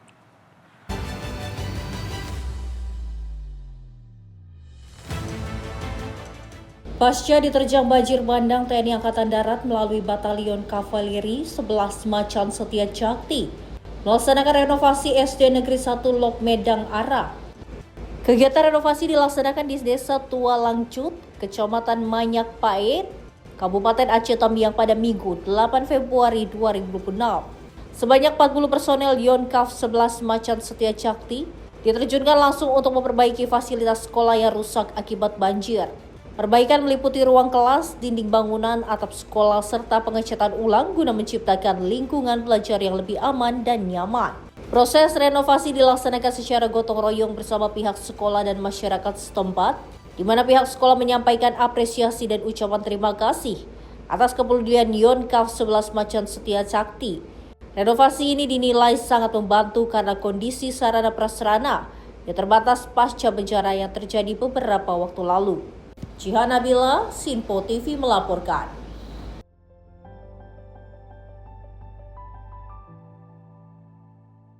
Pemirsa, tim SAR berhasil menemukan jasad Soleh, korban terakhir insiden longsor tambang Bejih Timah di Desa Pemali Bangka, Provinsi Kepulauan Bangka Belitung, tepatnya pada Sabtu sore 7 Februari 2026. Penemuan ini secara resmi mengakhiri operasi pencarian dan evakuasi yang telah berlangsung sejak musibah terjadi pada Senin 2 Februari 2026. Pencarian korban longsor di tambang pon di Kecamatan Pemali, Kabupaten Bangka, Provinsi Kepulauan Bangka Belitung akhirnya mencapai kepastian. Pada hari ke-6 operasi pencarian, tim SAR gabungan berhasil menemukan korban terakhir yang tertimbun material longsor dalam kondisi meninggal dunia pada Sabtu 7 Februari 2026. Korban atas nama Soleh Hidayat, 32 tahun, ditemukan sekitar pukul 13.33 waktu Indonesia Barat. Lokasi penemuan berada tidak jauh dari titik awal kejadian longsor yang menutup area tambang sejak beberapa hari lalu. Usai ditemukan, jasad korban langsung dievakuasi oleh tim SAR gabungan yang selanjutnya dibawa ke RSUD Sungai Liat untuk menjalani proses penanganan lebih lanjut sesuai prosedur medis. Diketahui, insiden tragis ini menelan 7 korban jiwa yang semuanya telah berhasil ditemukan oleh tim di lapangan. Mereka adalah Abad, Samson, Sanam, Abeng, Alex, Manaf, dan Soleh. Tim redaksi Sinpo TV melaporkan.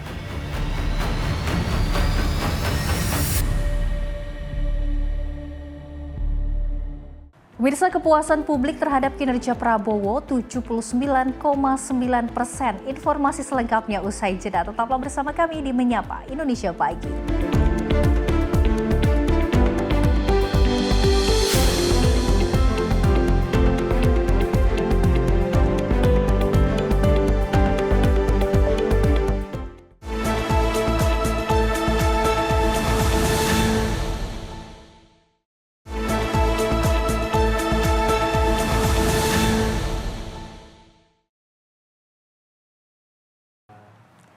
Selamat pagi pemirsa, Anda masih menyaksikan Menyapa Indonesia Pagi. Di mana Ketua Harian DPP Partai Gerindra Dasko mengungkapkan bahwa tingkat kepuasan publik merupakan masukan penting bagi pemerintah untuk melakukan evaluasi dan introspeksi ke depannya. Dasko menyebut catatan dalam hasil survei akan menjadi perhatian pemerintahan Presiden Prabowo Subianto. Indikator Politik Indonesia merilis hasil survei terkait kepuasan publik terhadap kinerja Presiden Prabowo Subianto. Dalam hasil survei tersebut, sebanyak 79,9% responden puas, sedangkan 2% responden tidak puas terhadap kinerja Presiden Prabowo. Menanggapi hal ini, Ketua Harian DPP Partai Gerindra mengatakan, approval rating atau tingkat kepuasan publik merupakan masukan penting bagi pemerintah untuk evaluasi. Dasko menyebut, meski presentase catatan dalam approval rating relatif kecil, namun tetap memiliki arti penting sebagai bahan perbaikan kebijakan. Ya, yang pertama approval rating itu kita anggap sebagai sebuah masukan, juga sebuah evaluasi, juga buat introspeksi. Karena dari approval rating itu juga masih ada yang kita lihat juga berupa catatan-catatan yang tentunya justru catatan-catatan itu yang menjadi perhatian kami, menjadi perhatian pemerintah, menjadi perhatian Pak Prabowo untuk dijadikan bahan introspeksi untuk perbaikan ke depan. Walaupun mungkin sekitar 2-3%, tapi itu cukup berarti dan penting menurut kami menjadi bahan masukan. Termasuk soal meningkatkan ekonomi dan pemerataan bantuan. Iya, betul. Dari Jakarta, Fahrizal Davarizkiano, Sinpo TV melaporkan. Di mana Ketua Harian DPP Partai Gerindra Dasko juga menanggapi soal ramainya dukungan 2 periode untuk kepemimpinan Presiden Prabowo Subianto. Dan Dasko mengatakan Presiden Prabowo Subianto akan menentukan langkah selanjutnya usai melihat progres kinerja di periode pertama. Ketua Harian Partai Gerindra Dasko menyampaikan bahwa peluang Presiden Prabowo Subianto untuk kembali maju dalam Pilpres 2029 akan ditentukan oleh keberhasilan pemerintahan pada periode ini. Menurutnya dinamika politik tak terlepas dari evaluasi publik terhadap capaian program pemerintah, oleh karena itu Gerindra kini masih fokus memastikan program-program nasional berjalan dengan baik dan juga memberikan dampak nyata bagi masyarakat. Dalam kesempatan yang sama, Dasko pun menanggapi adanya dorongan dari PAN agar Prabowo berpasangan dengan Ketua Umum PAN Zulkifli Hasan pada Pilpres 2029. Menurut Dasko, hal tersebut masih sekadar wacana, terlebih pembicaraan mengenai konstelasi politik Pilpres 2029 masih terlalu dini untuk dilakukan. Jadi yang pertama, Pak Prabowo itu pasti akan menentukan langkah setelah melihat dalam periode pertama apakah pekerjaan dan tugas-tugas dapat diselesaikan dengan baik dan bermanfaat untuk rakyat banyak. Nah, bahwa kemudian kita dengar di luar ada wacana-wacana dipasangkan dengan beberapa tokoh, yaitu kita anggap sebagai wacana dan juga hiburan untuk rakyat lah gitu. Dari Jakarta, Sri Dewi Adayani, Rona Bajo, Simpo TV melaporkan. Sementara itu, pemirsa, dari Wakil Ketua Umum Partai Nasdem Saan Mustafa menanggapi perihal dukungan kepada Presiden Prabowo Subianto ini menjabat selama 2 periode. Saan menilai wacana tersebut masuk akal, terlebih dengan tingginya kepuasan publik terhadap kinerja Presiden Prabowo selama lebih dari 1 tahun terakhir. Sejumlah partai politik menyatakan akan kembali mendukung Presiden Prabowo Subianto dalam kontestasi Pilpres 2029 atau menjabat selama 2 periode.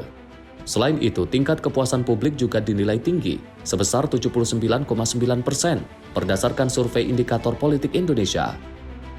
Wakil Ketua Umum Nasdem Saan Mustafa mengatakan, wacana Presiden Prabowo 2 periode masuk akal, terlebih dengan tingginya kepuasan publik dengan kinerja Prabowo sebagai kepala negara.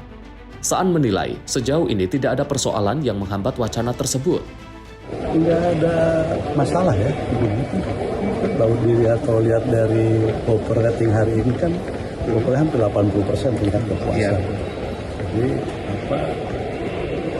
apa yang dilakukan Pak Prabowo 1 tahun lebih ini kan berarti juga mendapatkan apresiasi ya dengan voter rating tingkat kepuasannya tinggi, dan tentu itu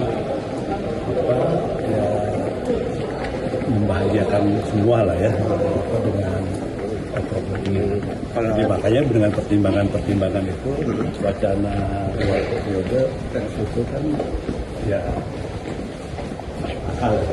Dari Jakarta, Fahrizal Ahmad Amin, Simpo TV melaporkan.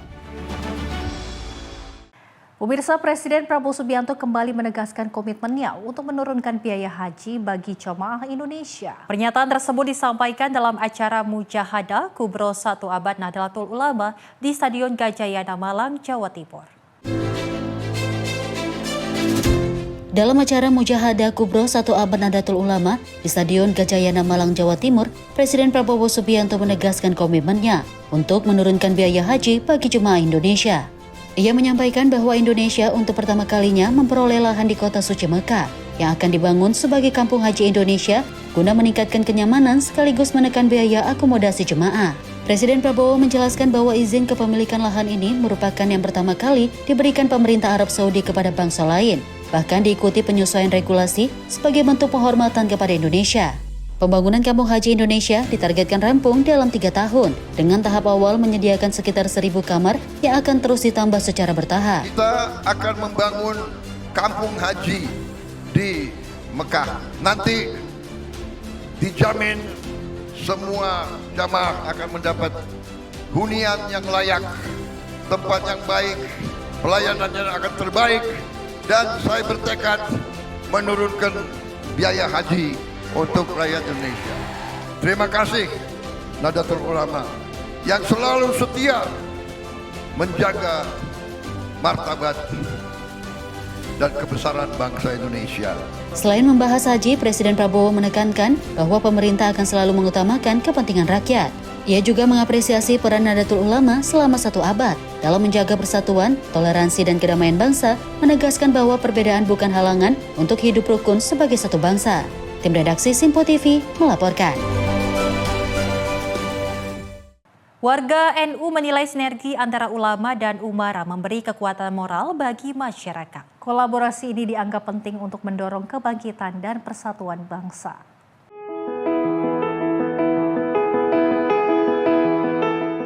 Di Di sela-sela acara Mujahadah Kubro 100 tahun Nahdlatul Ulama di Stadion Gazayana Malang pada Minggu 8 Februari, dukungan terhadap kepemimpinan Presiden RI Prabowo Subianto kembali disampaikan oleh warga Nahdlatul Ulama. Supadi, warga Nadliyin asal Pakis, Kabupaten Malang, Jawa Timur, menilai sinergi antara ulama dan umara menjadi kunci penting dalam menghadapi berbagai tantangan bangsa. Ia menegaskan bahwa peran ulama tidak hanya membimbing kehidupan spiritual, tetapi juga menjadi penopang moral masyarakat. Menurutnya, kekompakan antara tokoh agama dan pemerintah mampu menciptakan ketenangan sosial sekaligus memperkuat langkah kepemimpinan nasional. Juga sangat terima kasih kepada Bapak Presiden, kepada tokoh-tokoh ulama yang selama ini antara ulama dengan umaro selalu mendukung, selalu kompak, selalu berkaitan, sehingga dengan kesulitan bangsa yang saat ini dibutuhkanlah ulama-ulama untuk mendoakan negara biar negara bisa menjadi aman, makmur, tentram.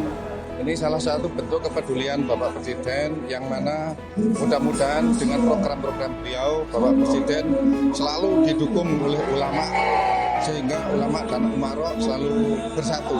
Sebagai warga Indonesia, saya berharap ke depan sesuai dengan programnya Indonesia bisa lebih baik menuju Indonesia emas dan menjadi warga negara atau negara yang kuat, negara yang makmur. Supadi mengaku bersyukur melihat hubungan yang semakin erat antara pemerintah dan para ulama. Ia menilai kepemimpinan Presiden Prabowo menunjukkan perhatian nyata terhadap kehidupan beragama dan kesejahteraan rakyat, serta optimistis sinergi tersebut dapat membawa Indonesia menuju cita-cita menjadi bangsa yang kuat dan sejahtera. Tim redaksi Sinpo TV melaporkan. Informasi lainnya, pemirsa, Menteri Luar Negeri Sugiono menegaskan kerjasama keamanan Indonesia-Australia memperkuat stabilitas kawasan. Langkah ini, pemirsa, diharapkan mendukung tercapainya kepentingan nasional Indonesia secara aman dan kondusif. Dalam keterangan persnya di Kompleks Istana Kepresidenan Jakarta pada Jumat 6 Februari 2026, Menteri Luar Negeri Sugiono menegaskan bahwa Traktat Keamanan Bersama antara Indonesia dan Australia merupakan kelanjutan dari Defense Cooperation Agreement yang telah disepakati kedua negara sejak 2006. Traktat ini menitik beratkan pada penguatan mekanisme konsultasi bilateral di bidang keamanan, bukan pembentukan aliansi militer atau inisiatif pertahanan baru. Sugiono menjelaskan kerjasama ini mencakup forum konsultasi rutin antara pimpinan dan menteri kedua negara untuk membahas situasi keamanan regional dan global yang saling memengaruhi. Ia menegaskan bahwa kerjasama ini bukan fakta pertahanan. Ini bukan merupakan fakta, ini bukan merupakan bukan fakta pertahanan, bukan fakta militer. Gitu. Tidak ada yang kemudian seperti yang tadi disampaikan bahwa ancaman terhadap satu negara merupakan dipersepsikan sebagai bahaya juga atau bagi negara yang lain, tidak seperti itu. Ini adalah forum konsultasi tentang situasi keamanan di wilayah. Jadi di tengah situasi yang seperti ini yang namanya komunikasi, kemudian kerjasama, kolaborasi, itu sangat diperlukan. Oleh karena itu diperlukan satu pemahaman yang sama terhadap situasi global. Kemudian kita juga punya kepentingan-kepentingan yang ingin kita wujudkan. Gitu kan.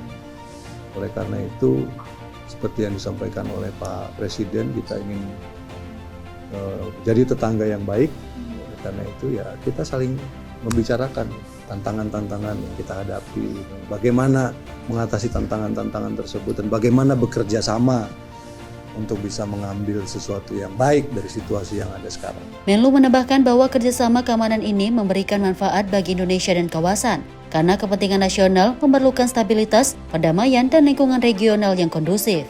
Mekanisme konsultasi semacam ini merupakan praktik lazim diplomasi Indonesia untuk mengelola tantangan bersama secara konstruktif, baik secara regional maupun bilateral. Tim redaksi Sinpo TV melaporkan. Sementara itu, pemirsa, dari Menteri Keuangan Purbaya Yudi Sadewa menegaskan akan tetap memberikan pendampingan hukum terhadap pegawai Ditjen Pajak dan Bea Cukai yang baru-baru ini terjaring operasi tangkap tangan KPK. Purbaya memastikan pendampingan yang diberikan bukan merupakan bentuk intervensi hukum, melainkan perlakuan yang adil terhadap para pegawainya.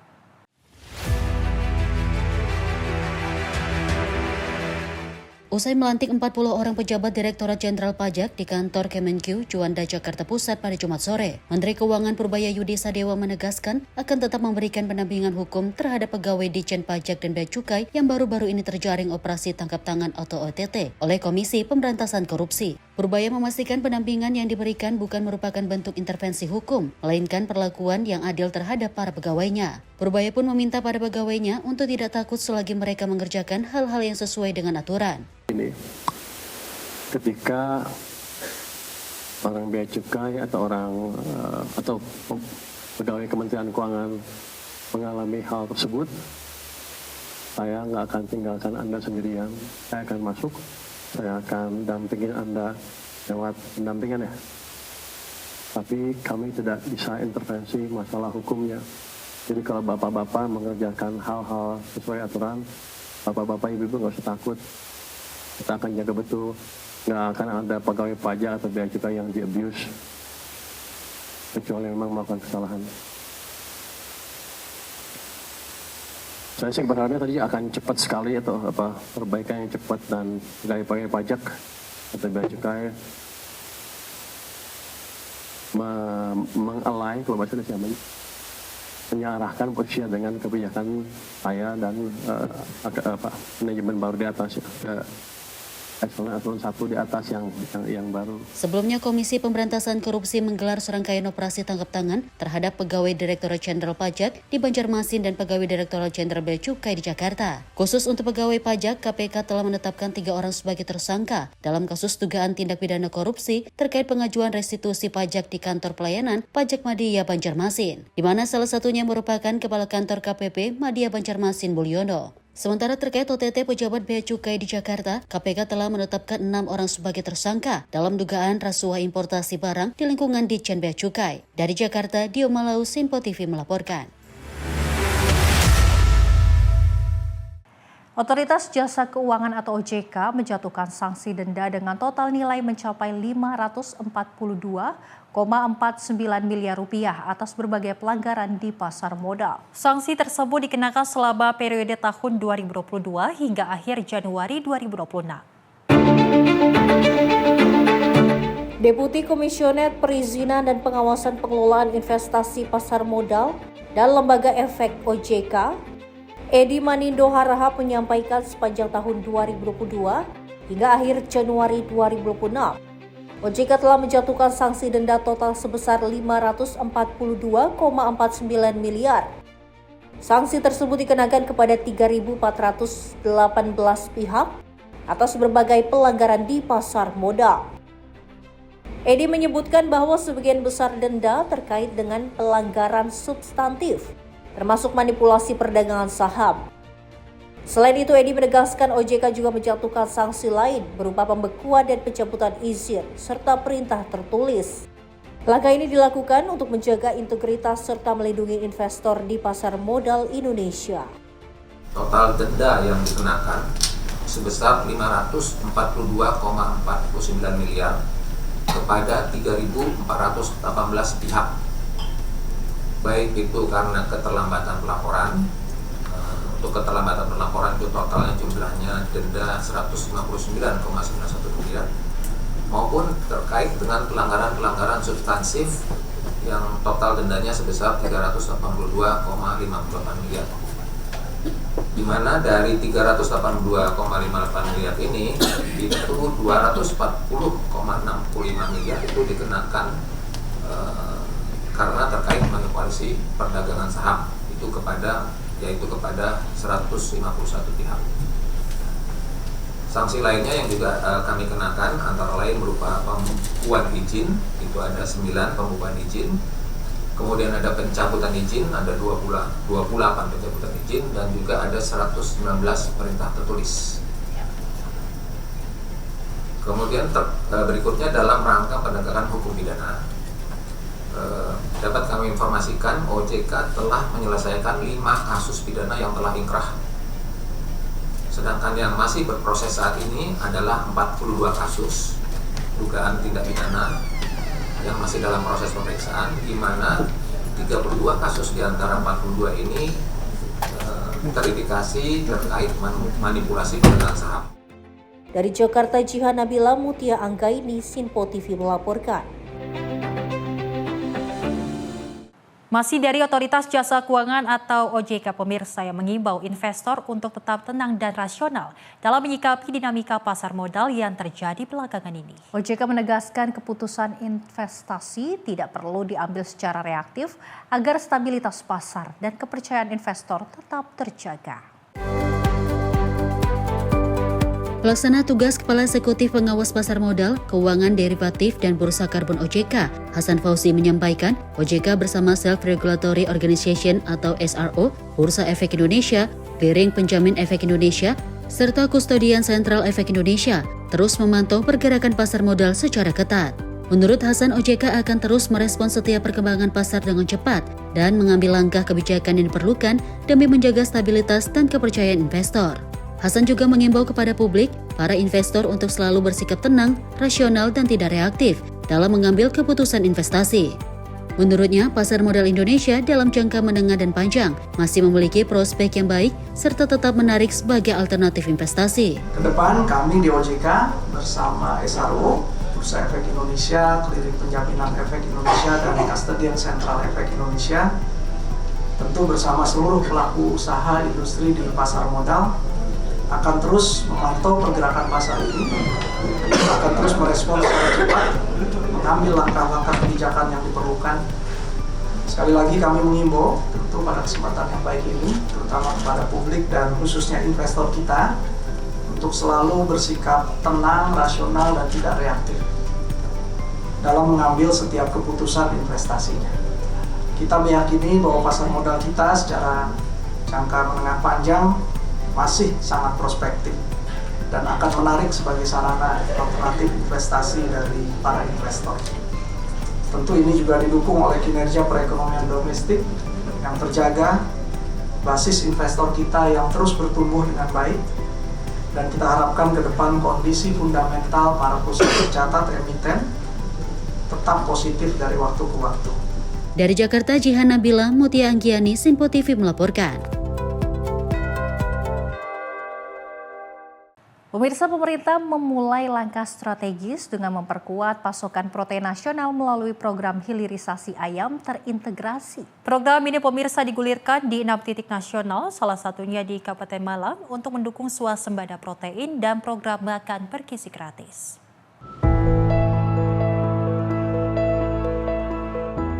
Pemerintah melalui Danantara memulai pengembangan program hilirisasi ayam terintegrasi di 6 lokasi nasional. Salah satu titik pengembangan berada di Kabupaten Malang, Jawa Timur. Program ini merupakan inisiatif Menteri Pertanian Andi Amron Sulaiman sebagai langkah strategis memastikan swasembada protein yang berkelanjutan serta mendukung program makanan bergizi gratis. Hilirisasi ayam terintegrasi memperkuat ekosistem perunggasan dari hulu hingga hilir, meliputi pembibitan pakan lokal, kesehatan hewan, rumah potong, hewan unggas cold chain, pengolahan hingga pemasaran. Program ini didukung investasi sekitar 20 triliun rupiah, serta akses kredit usaha rakyat hingga 50 triliun rupiah. Pemerintah memproyeksikan program ini akan menambah produksi sekitar 1,5 juta ton daging ayam dan 1 juta ton telur per tahun. Selain itu, program ini diperkirakan membuka 1,46 juta lapangan kerja dan meningkatkan pendapatan peternak hingga 81,5 triliun rupiah. Program hilirisasi ayam juga diharapkan menopang kebutuhan gizi. 82,91 juta penerima manfaat program makanan gizi gratis. Pembangunan kandang GPS ini merupakan salah satu dari rencana pembangunan ekosistem hilirisasi ayam terintegrasi yang dilakukan oleh Danantara melalui BUMN, PT Berdikari, dan BUMN Pangan. Tujuan dari pembangunan hilirisasi ayam terintegrasi adalah dalam rangka peningkatan produksi daging ayam dan telur untuk memenuhi kebutuhan makan bergizi gratis, khususnya di luar Pulau Jawa. Pemerintah menegaskan program hilirisasi ayam terintegrasi menjadi bagian penting strategi pembangunan pangan nasional untuk mewujudkan Indonesia yang lebih sehat dan sejahtera. Tim redaksi Sinpo TV melaporkan. Dan pemirsa, informasi tadi sebagai penutup jumpa kita kali ini dalam Menyapa Indonesia Pagi. Dan saya Selis Regar. Saya Luis Ayu mewakili kerabat kerja yang bertugas, pamit undur diri. Terima kasih atas kebersamaan Anda. Sampai jumpa.